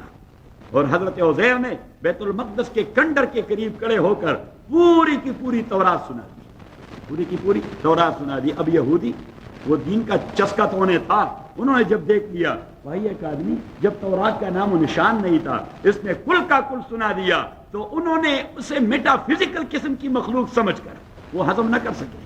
وہ جذب نہ کر سکے، وہ اس چیز کو برداشت نہ کر سکے، وہ لمٹ میں نہ رہ سکے، انہوں نے کہا یہ انسان نہیں، یہ خدا کا بیٹا ہے، انسان نہیں، یہ عزیر یہ خدا کا بیٹا ہے۔ وقالت الیہود عزیر ابن اللہ، کیونکہ یہ بات ذہن میں نہیں آتی کہ عیسیٰ کو عیسائی خدا کا بیٹا کہنے لگے، کوئی بنیاد تو بنتی ہے اس لیے کہ باپ نہیں اس کا، کوئی بنیاد تو یہ عزیر کے لیے کیا بنیاد بنی؟ اس کی تو ماں بھی تھی، اس کا باپ بھی تھا، اس تو اسی کے لیے بنیاد یہی تورات کی انسپریشن تھی کہ وہ تورات جس کا نام و نشان پوری دنیا میں نہیں تھا، اس آدمی نے ایک ہی مجلس میں اب الف تا یا سنا دیا۔ It means that he is a creation which is metaphysical and not a physical one, اور سپر نیچرل مخلوق، تو یہ سپر نیچرل مخلوق کے انسان نہیں ہو سکتے۔ ٹھیک ہے، بات سمجھ میں آ گئی کہ نہیں؟ بات سمجھ میں آ گئی تو ابھی آپ کلیئر ہو جائیں گے کہ بھائی حضرت عزیر کو یہود نے کیوں خدا کا بیٹا کہہ دیا، اسی بنیاد پر کہہ دیا، کیونکہ جب بھی آپ دینی اپروچ سے عاری ہوتے ہیں تو وہاں پہ آپ کو لمٹس معلوم نہیں ہوتی کہ میں اس آدمی کو کہاں تک لے جا سکتا ہوں، کہاں تک لے جا، تو یہی تو وجہ ہے کہ ہم ایک متقی آدمی کو خدا بنا دیتے ہیں۔ متقی آدمی کو کیا بنا دیتے؟ اس لیے کہ ہمیں دین کے لمٹس معلوم نہیں ہوتے کہ اس آدمی کے لمٹس کیا ہونے چاہیے، اور تبھی تو ہم ایک بزرگ کے قبر کو بت بنا دیتے ہیں۔ ایک بزرگ کی قبر کو، حضرت علی اجمیری رحمۃ اللہ علیہ کی قبر کو بت بنا دیا۔ ایک حضرت علی اجمیری، یہ تو چونکہ مشہور ہے، ورنہ پنجاب کے تو ہر گلی اور ہر کوچے میں ایک بت پڑا ہوا ہے کہ نہیں؟ کسی بھی کوچے سے آپ جائیں تو وہاں کوئی سرکار پڑا ہوا ہے، کتیاں والی سرکار، کوئی بلیاں والی سرکار، تو کوئی کھوں والی سرکار، چڑیا والی سرکار، اور کھوں والی سرکار، پتہ نہیں بہت سارے سرکار ہیں۔ کیا سرکار؟ اور ننگا بابا، ننگا، اب ننگا بابا جو عمر بھر نانگا رہا، صحیح، اس نے کبھی ایک داغا بھی اپنے بدن کے قریب نہیں آنے دیا، صحیح، اور پورے عمر ننگا رہا۔ اٹ مینس کہ he was crazy، he was crazy and we made him friend of Allah سبحانہ وتعالی، نانگا بابا۔ یہ کیوں؟ اس لیے کہ میں شریعت کا پتہ نہیں کرتا کہ کسی آدمی کو اس کے لمٹس، اس کی پوزیشن جو شریعت نے متعین کی ہے، تبھی تو نبی کریم صلی اللہ علیہ وسلم نے فرمایا کہ میرے ساتھ محبت کرو۔ دنیا میں اللہ کے علاوہ جو سب سے زیادہ محبت کرنا واجب ہے وہ کس کے ساتھ ہے؟ ذرا زور سے، رسول اللہ صلی اللہ علیہ وسلم سے۔ تبھی تو ایک شاعر نے کہہ دیا کہ کچھ نہیں ہوتا ہے ظاہر نمازوں سے وصول، جب تلک دل میں نہ ہو الفت رسول اللہ، اور سجدہ کرنا ہو تو یوں کر صرف سجدے میں جو خدا کے واسطے اور دل مصطفیٰ کے واسطے۔ ہم یہ نماز جو پڑھ رہے ہیں یہ اس لیے صرف نہیں پڑھ رہے کہ اللہ نے حکم دے دیا ہے، لیکن اللہ نے حکم دے دیا اقیموا الصلاۃ، آپ نماز پڑھتے ہیں۔ بھائی نماز کا کوئی طریقہ ہے کہ نہیں؟ کہ قرآن کریم میں اللہ کریم نے ان سیکوینس کوئی طریقہ نہیں بتایا، کیا بتایا؟ اللہ نے کہیں کہہ دیا کہ آپ نے اس کے طرح ہاتھ باندھے، اللہ اکبر، پھر آپ نے ہاتھ یہاں رکھنے، یہاں رکھنے، صحیح، پھر امام نے قرات کرنی، پھر امام نے کہہ دینا اللہ اکبر، رکوع کرنا ہے، پھر اس نے کہنا سمع اللہ لمن حمد، اور آپ نے کہنا ربنا ولک الحمد، پھر آپ نے کہنا اللہ اکبر، سجدے میں جانا ہے، پھر اخیر میں بیٹھنا ہے السلام علیکم ورحمۃ اللہ، السلام علیکم ورحمۃ اللہ۔ ایک رکعت کے بعد نہیں بیٹھنا، دوسری رکعت کے بعد بیٹھنا ہے، تیسری رکعت میں نہیں بیٹھنا، پھر چوتھے میں بیٹھنا ہے، تیسرے میں نہیں بیٹھنا، پھر چوتھے میں بیٹھنا ہے۔ پہلے والے قاعدہ میں آپ نے عبدہ و رسولہ تک پڑھ کر تیسرے کے لیے اٹھنا ہے، سبحانک اللہم سے نہیں شروع کرنا، الحمدللہ سے شروع کرنا ہے۔ بات میں آ رہی؟ یہ ہم نے کہاں سے لے لیا؟ رسول اللہ صلی اللہ علیہ وسلم۔ There is no any concept of فرض and واجب without رسول اللہ صلی اللہ علیہ وسلم۔ There is no any concept of deen without the personality of رسول اللہ صلی اللہ علیہ وسلم۔ حضور کی پرسنالٹی کو آپ ایک سیٹ اسائڈ کر دیں، there is no deen، there is no God۔ تبھی تو حضرت عثمان رضی اللہ تعالیٰ کے پاس رسول اللہ علیہ السلام نے غریب صحابی بھجوا دیا۔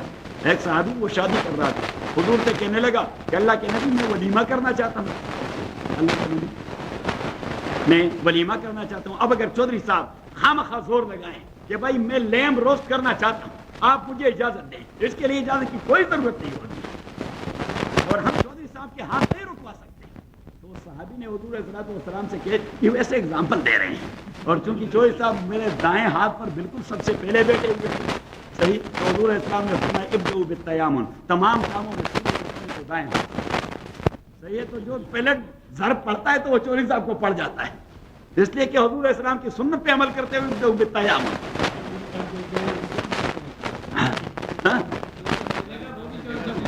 قاری صاحب نے اسی قاری صاحب کو پتا ہے کہ لیمب کا ضرب لگنا ہے، ابھی تو اس نے جگہ چینج کر دی۔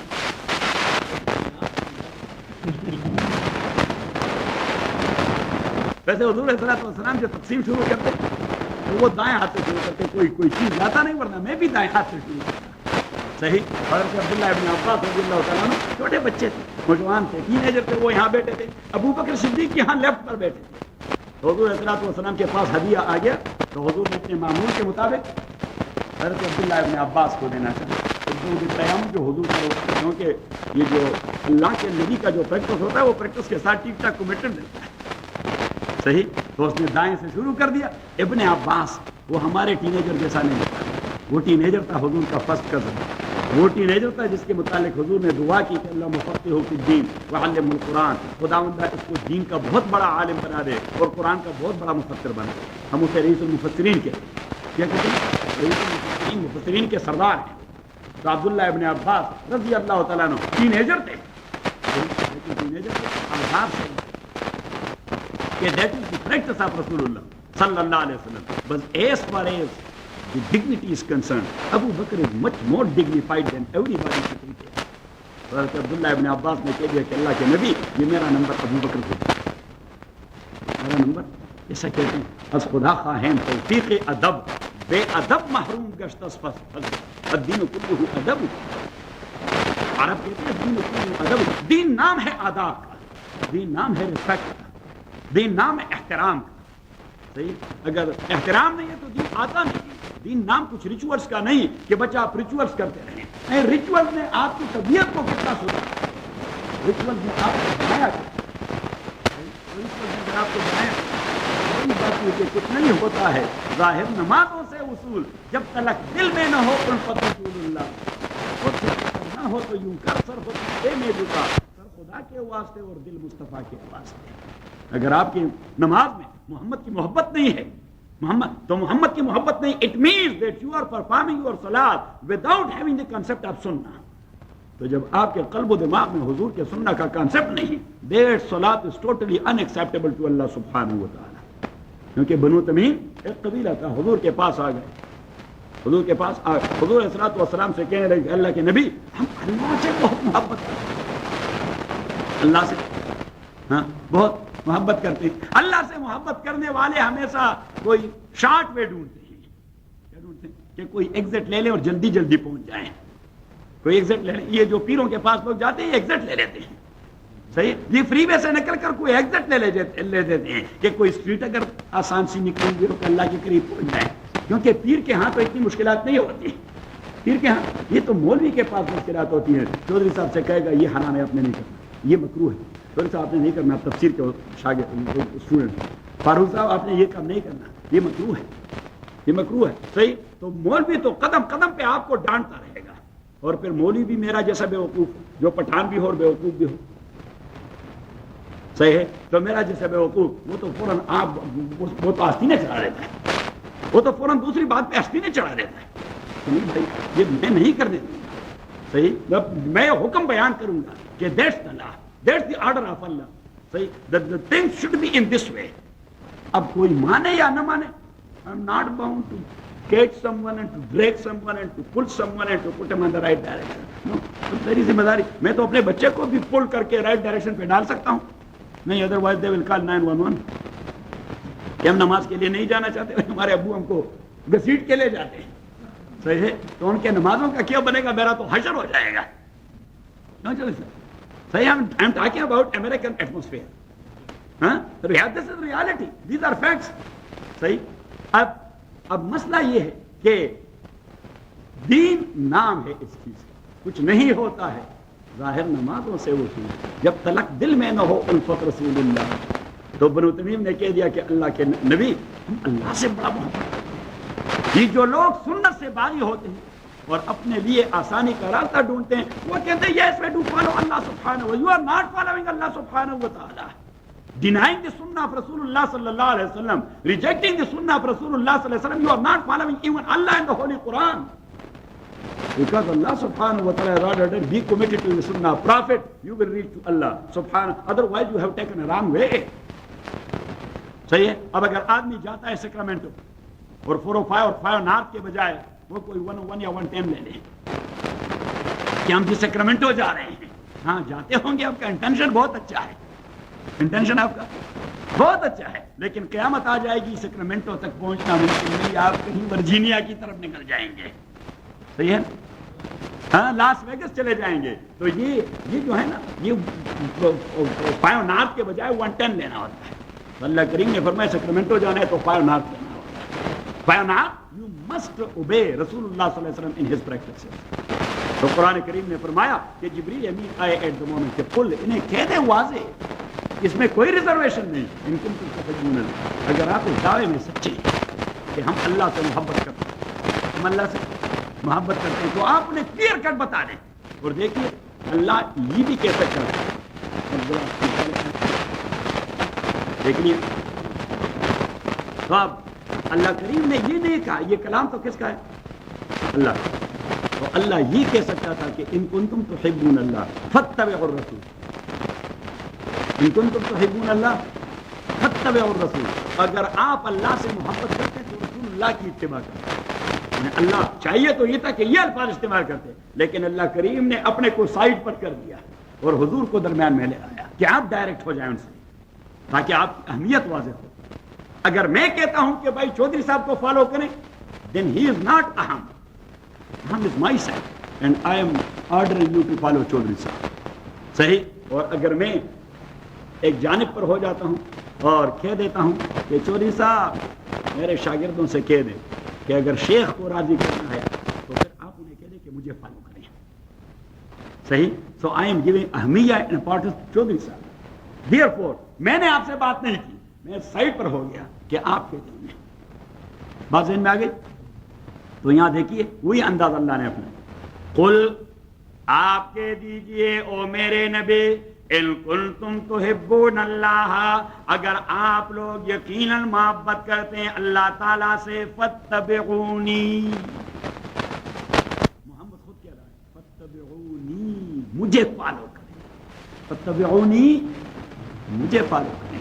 اب چاہیے یہ تھا کہ اللہ یہ کہتا کہ ان کنتم تحبون اللہ، اگر آپ او بنو تمیم والو، اگر آپ واقعی اللہ سے محبت کرتے ہیں، فاتبعوا محمدا، فاتبعوا الرسول، میرے رسول کو فالو کریں. نہیں، خود ایک سائڈ پر ہو گیا، پیغمبر کو ڈائریکٹ کر دیا کہ آپ ذرا درمیان میں آ جائیں اور آپ انہیں کہہ دیں اپنی طرف سے کہ ان کنتم تحبون اللہ فاتبعوا، مجھے فالو کریں، تاکہ آپ کی اہمیت معلوم ہو کہ کوئی دوسرا راستہ نہیں سوائے محمد کے سنت کے اتباع کو.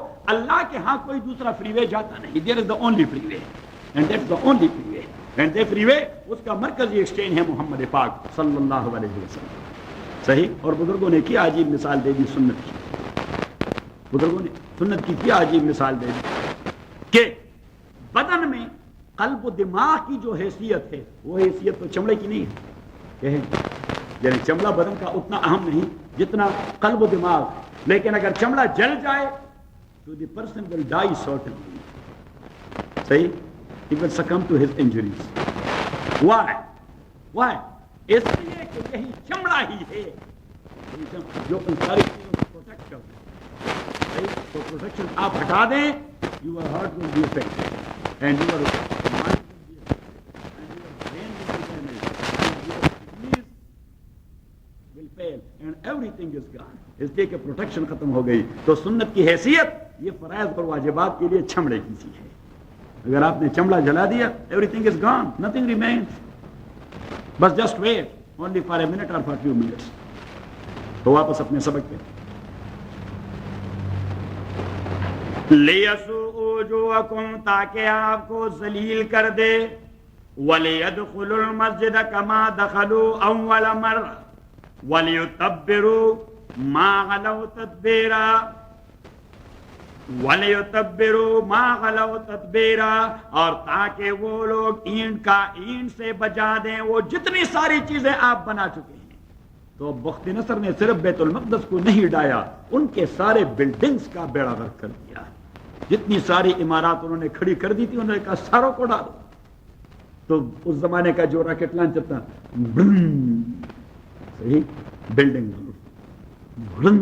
یہ دوسرا بلڈنگ، یہ تیسرا بلڈنگ. بخت نصر نے ان کے ساتھ یہ کیا. اب یہ بخت نصر یہ آیا تھا وہاں 518 میں، 518 قبل مسیح، 518 قبل مسیح.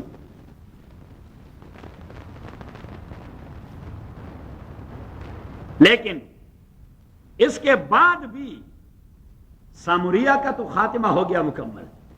یہودیہ والی ریاست میں کچھ اللہ والے پھر بھی موجود تھے جو اللہ کی بات کرتے تھے. اس ساری خرابی کے بعد یہودیہ والے وہ پھر بھی موجود تھے، کچھ لوگ جو اللہ کی دین کی بات کرتے تھے. تو 539 میں ایرانی فاتح سائرس خسرو، اسی نے بابل فتح کر دیا. اس کے فتح، اور میں نے کہہ دیا کہ بخت نصر اس کا پایا تختہ بابل. تو جب اس نے بابل فتح کر دیا تو دوسرے سال اسرائیل کو ہیکل سلیمانی پھر تعمیر کرنے کی اجازت مل گئی.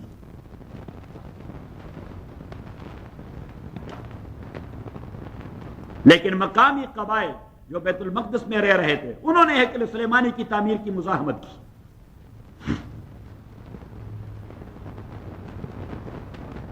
دارا، یہ ایک بادشاہ گزر چکا ہے، مشہور بادشاہ. ایک وہ ہمارا دارا ہے، وہ دارا نہیں، یہ دوسرا دارا ہے. تو دارا 522 میں اس نے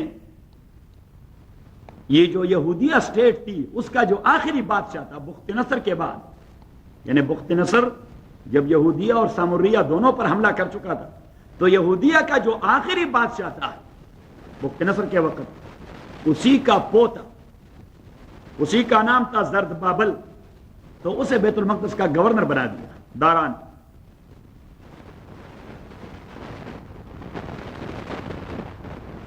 سن 458 میں حضرت عزیر کے ساتھ ایک جلاوطن گروہ یہودیوں کی وہ بیت المقدس آ گئے. ایرانی بادشاہ خسرو نے ان کو اپنی دین کے مطابق فیصلے کرنے کا اختیار دے دیا کہ آپ لوکلی اپنے فیصلے، جسے کہتے ہیں پرسنل لاز، کہ آپ اپنے personal laws according to your own شریعہ.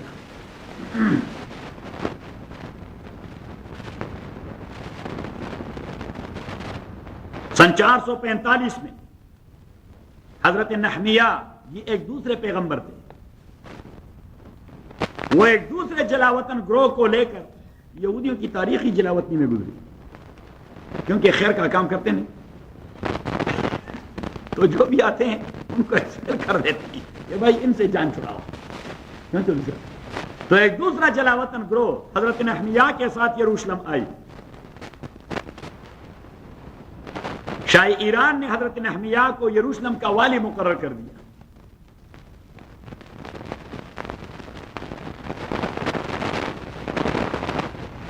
شمالی فلسطین اور اہل سامرہ انہوں نے حضرت عزیر کے اصلاحی پروگرام سے کوئی فائدہ نہیں لیا.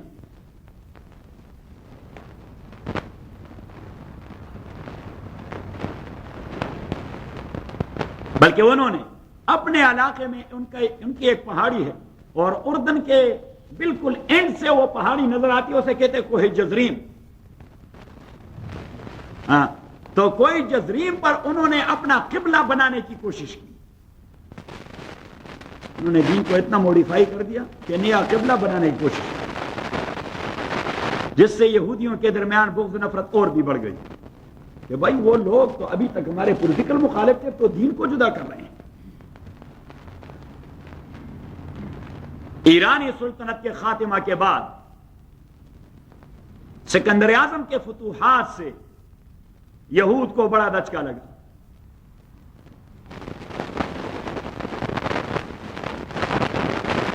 سکندر کے بعد اس کی ریاست 3 حصوں میں تقسیم ہو گئی.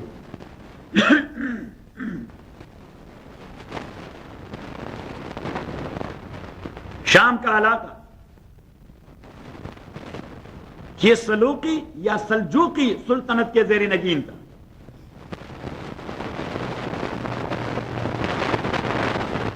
اس کا پایا تخت تھا انطاکیہ، شام کا شہر ہے مشہور انطاکیہ، ہاں، ترکی کے بارڈر پر انطاکیہ. یہ دیکھیے یہ بڑا تاریخی آدمی ہے. آپ لوگ پیسے نہیں لگاتے ورنہ آپ لوگ بھی علاقے دیکھ لیتے. اور اس کا بادشاہ، ہاں میں اور آپ تو ہر جگہ تیار، لیکن جیب میں پیسے ہیں نہیں، چائے میں چینی نہیں ہے، خوشنوائی کس لیے اور جسم پہ کپڑا نہیں ہے، خود نمائی کس لیے؟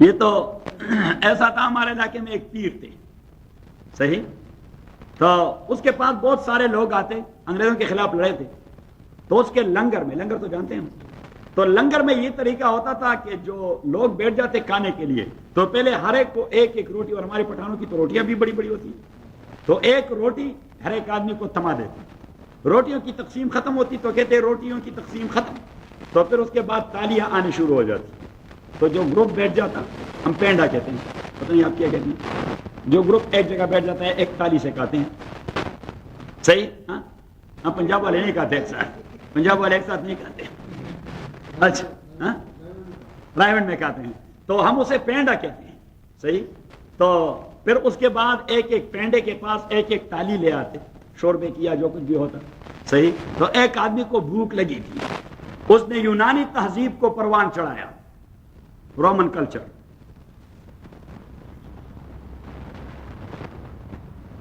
اباحیت کو ترویج دے دی، اباحیت جانتے ہیں، اباحیت مینز ایوری تھنگ از حلال، دیر از نتھنگ حرام، جس طرح یہاں تصور ہے، اسے کہتے ہیں اباحیت، کہ بھائی یہ بھی کہا ہے، اب مسلمان بھی اباحیت کی طرف جا رہے ہیں، یہ بھی جائز وہ بھی جائز، صحیح ہے، سپر مارکیٹ کا گوشت کھانا یہ بھی جائز، ٹھیک ہے، تھوڑا ایک پیالی وہ پینا جو غالب صاحب پیا کرتے تھے، غالب نے کہا کہ میں 50% مسلمان ہوں اور 50% نہیں، اس لیے کہ میں سور نہیں کہتا، شراب پیتا،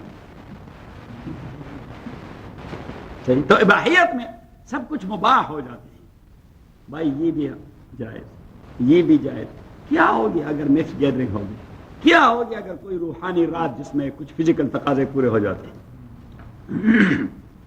بھائی نو، دیٹ از اباحیہ، دیٹ از حرام، صحیح، شریعت میں ان چیزوں کا کوئی تصور نہیں، تو اس بادشاہ نے اباحیت کو تربیت دے دی، اور یہودی بھی اس کے گرویدہ ہو گئے، اس کو فالو کرنا شروع کر دیا یہودیوں نے۔ 175 قبل مسیح میں انٹوکس 4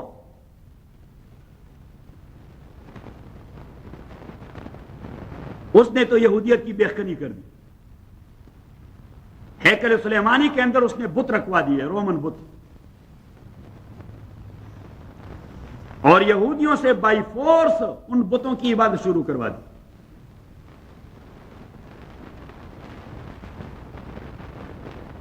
وہاں پہ ایک ہوتا ہے آلٹر، ALTER، آلٹر، قربان گاہ، یہاں یہودی قربانی دیتے ہیں، قربان گاہ کو بند کر دیا، اور جہاں پہ بتوں کے نام کی قربانی وہ لوگ دیا کرتے تھے، یہودیوں سے بھی کہا یہ آپ نے بھی وہاں جانا ہے، وہاں کروا دیں، ہمارے رینچ میں صحیح، کوئی مینا کا تصور نہیں ہے، فار ایگزامپل،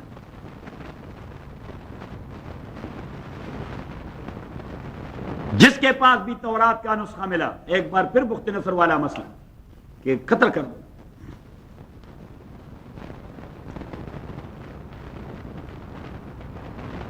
وہاں پہ ایک تحریک شروع ہو گئی، مغابی تحریک، مغابی، کچھ یہودی ڈٹ گئے اپنے دین کے لیے،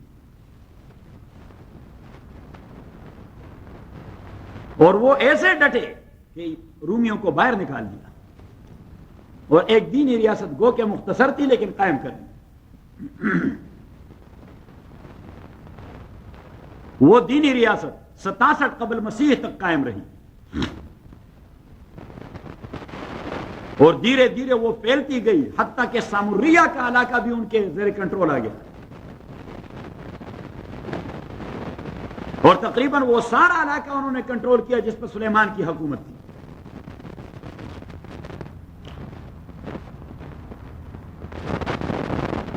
بعد میں مقابی تحریک کے نام لیوا وہ خود دنیا دار بن گئے، یعنی جو تحریک بنیادی طور پر دینی تھی، بعد میں وہ دنیا دار بن گئے۔ یہ جتنے سارے بڑے بزرگ گزرے ہیں جن کے قبروں پر اب وہ جو ہے نا دندا لگا ہوا ہے، یہ بزرگ اپنے طور پر بڑے اچھے لوگ تھے۔ یہ ہمارے چودھری صاحب کے گاؤں میں ایک بزرگ گزرے ہیں، اس نے تو بالکل انگریزوں کا ناک میں دم کر دیا تھا، صحیح تھا چودھری صاحب، لیکن اب اس کے بچوں نے دھندا ہی شروع کر دیا، کالا دھندا شروع کر دیا۔ یہ سارا کچھ یہی ہوتا ہے، اب حضرت داتا علی، حضرت علی اجمیری رحمۃ اللہ علیہ، اس نے 1 لاکھ ہندوؤں کو مسلمان بنا دیا. اب پتہ نہیں کون وہاں بیٹھے رہتے ہیں، ایک دھندا لگا ہوا ہے. صحیح، دھندا لگا ہوا. ہاں، جب وہ دنیا دار ہو گئی وہ تحریک، تو یہودیوں میں پھوٹ پڑ گئی.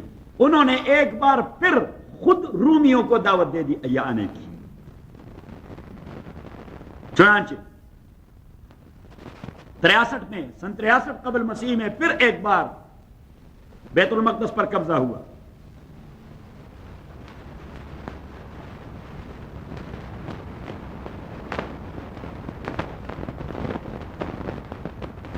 لیکن اس بار رومیوں نے ایسا کیا کہ علاقے پر مقامی آدمی کو گورنر مقرر کیا. ایک ہوشیار یہودی جب گورنر ہوا مقامی،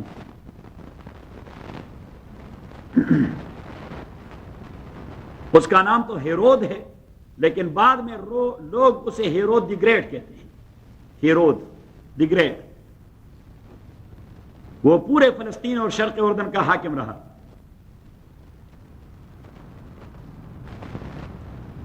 اس نے اپنے دین کو بھی ترقی دی، لیکن ساتھ ساتھ رومی تہذیب کو بھی پروان چڑھاتا رہا کہ وہ ناراض نہ ہو جائیں. وہ ناراض ہو جائیں گے تو یا پانچا کر دیں گے. یہ سن 4 قبل مسیح تک، عیسیٰ علیہ السلام سے 4 سال قبل تک یہ ریاست قائم رہی. اس کے بعد ریاست 3 حصوں میں تقسیم ہو گئی.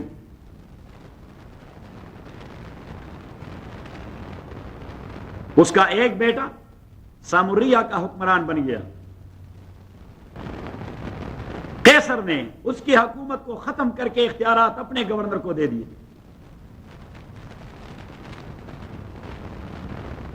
جب حضرت عیسیٰ علیہ السلام بھجوائے گئے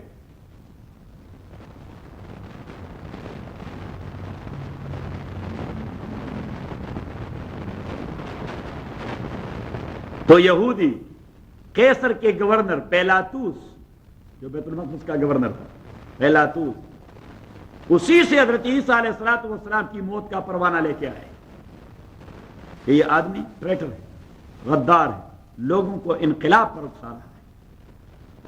کیوں تورات کی دعوت دینے کا معنی یہی تھا، ہاں، کہ اللہ کا نظام ہو اللہ کی زمین پر. صحیح، بالفاظ دیگر اسے کیا کہتے ہیں؟ انقلاب. کہ یہ آدمی یہ فسادی ہے، فساد برپا کر رہا ہے.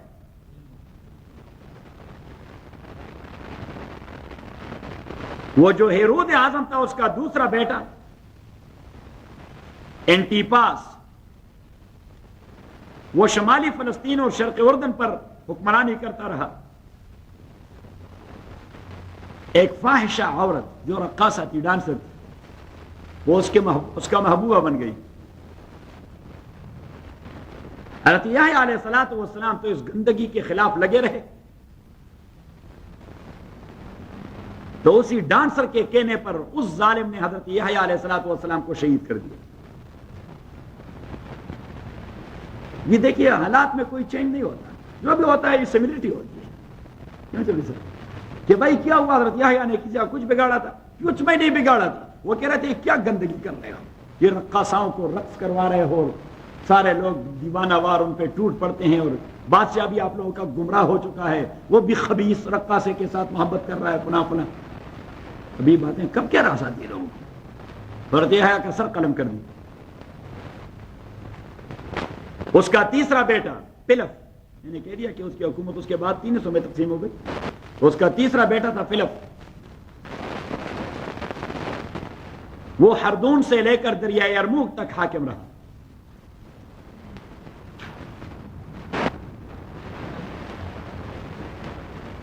سن 41 عیسوی میں آفٹر جیسس رومیوں نے ہیرود اعظم کے پوتے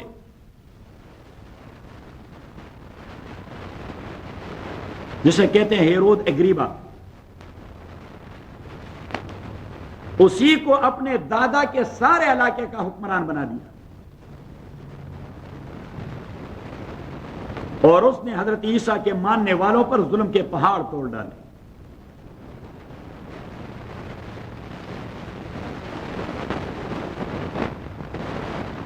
ء میں یہودیوں نے اس سے بغاوت کی،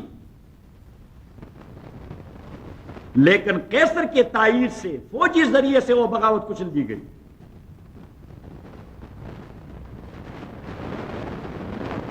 70 میں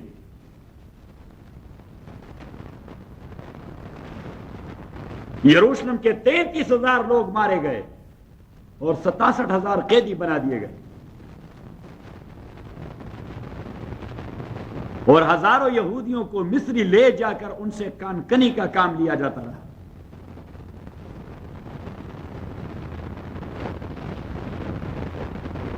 حتیٰ کہ بعض یہودی تفریح تباہ کے خاطر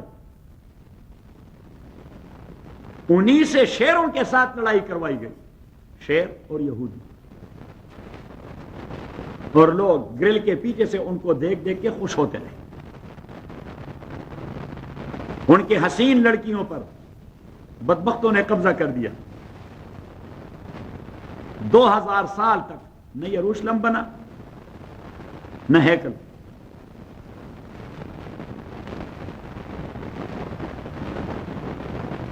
قیصر نے جو شہر آباد کیا اسی کا نام ہی ایلیا رکھ دیا. یروشلم تو آپ کہتے ہیں یہی شہر. اس نے کہا یروشلم شہر، یروشلم کا نام آ جائے تو یہودی فوراً اٹھ جاتے ہیں، مکہ کا نام آ جائے تو مسلمان کیا کرتے ہیں؟ یا سبحان اللہ، ایمان انگڑائی لے لیتا ہے. تو اس نے کہا شہر کا نام یروشلم نہیں ایلیا ہے. اللہ کریم وہ ذکر کر رہا ہے، فَإِذَا جَاءَ وَعْدُ الْآخِرَةِ لِيَسُوءُ وُجُوهَكُمْ، جب آ گیا وہ دوسرا موقع تو میں نے لوگوں کو بھجوایا تاکہ وہ آپ کو ذلیل کر دے. وَلِيَدْخُلُوا الْمَسْجِدَ، اور داخل ہو جائیں عبادت خانے کے اندر، كَمَا دَخَلُوا أَوَّلَ مَرَّةٍ، جس طرح پہلے بار بھی وہ داخل ہوئے تھے. وَلِيُتَبِّرُوا مَا عَلَوْا تَتْبِيرًا، اور تاکہ وہ ڈھا دیں وہ ساری بلند عبارتیں جو انہوں نے بنائی تھی. عَسَىٰ رَبُّكُمْ أَن يَرْحَمَكُمْ، جنرل پرنسپل کہ پھر بھی اللہ نے رحم کرنے کی چھٹی نہیں کی. اب بھی آپ انسان بنے تو اللہ پھر احسان کر جائے.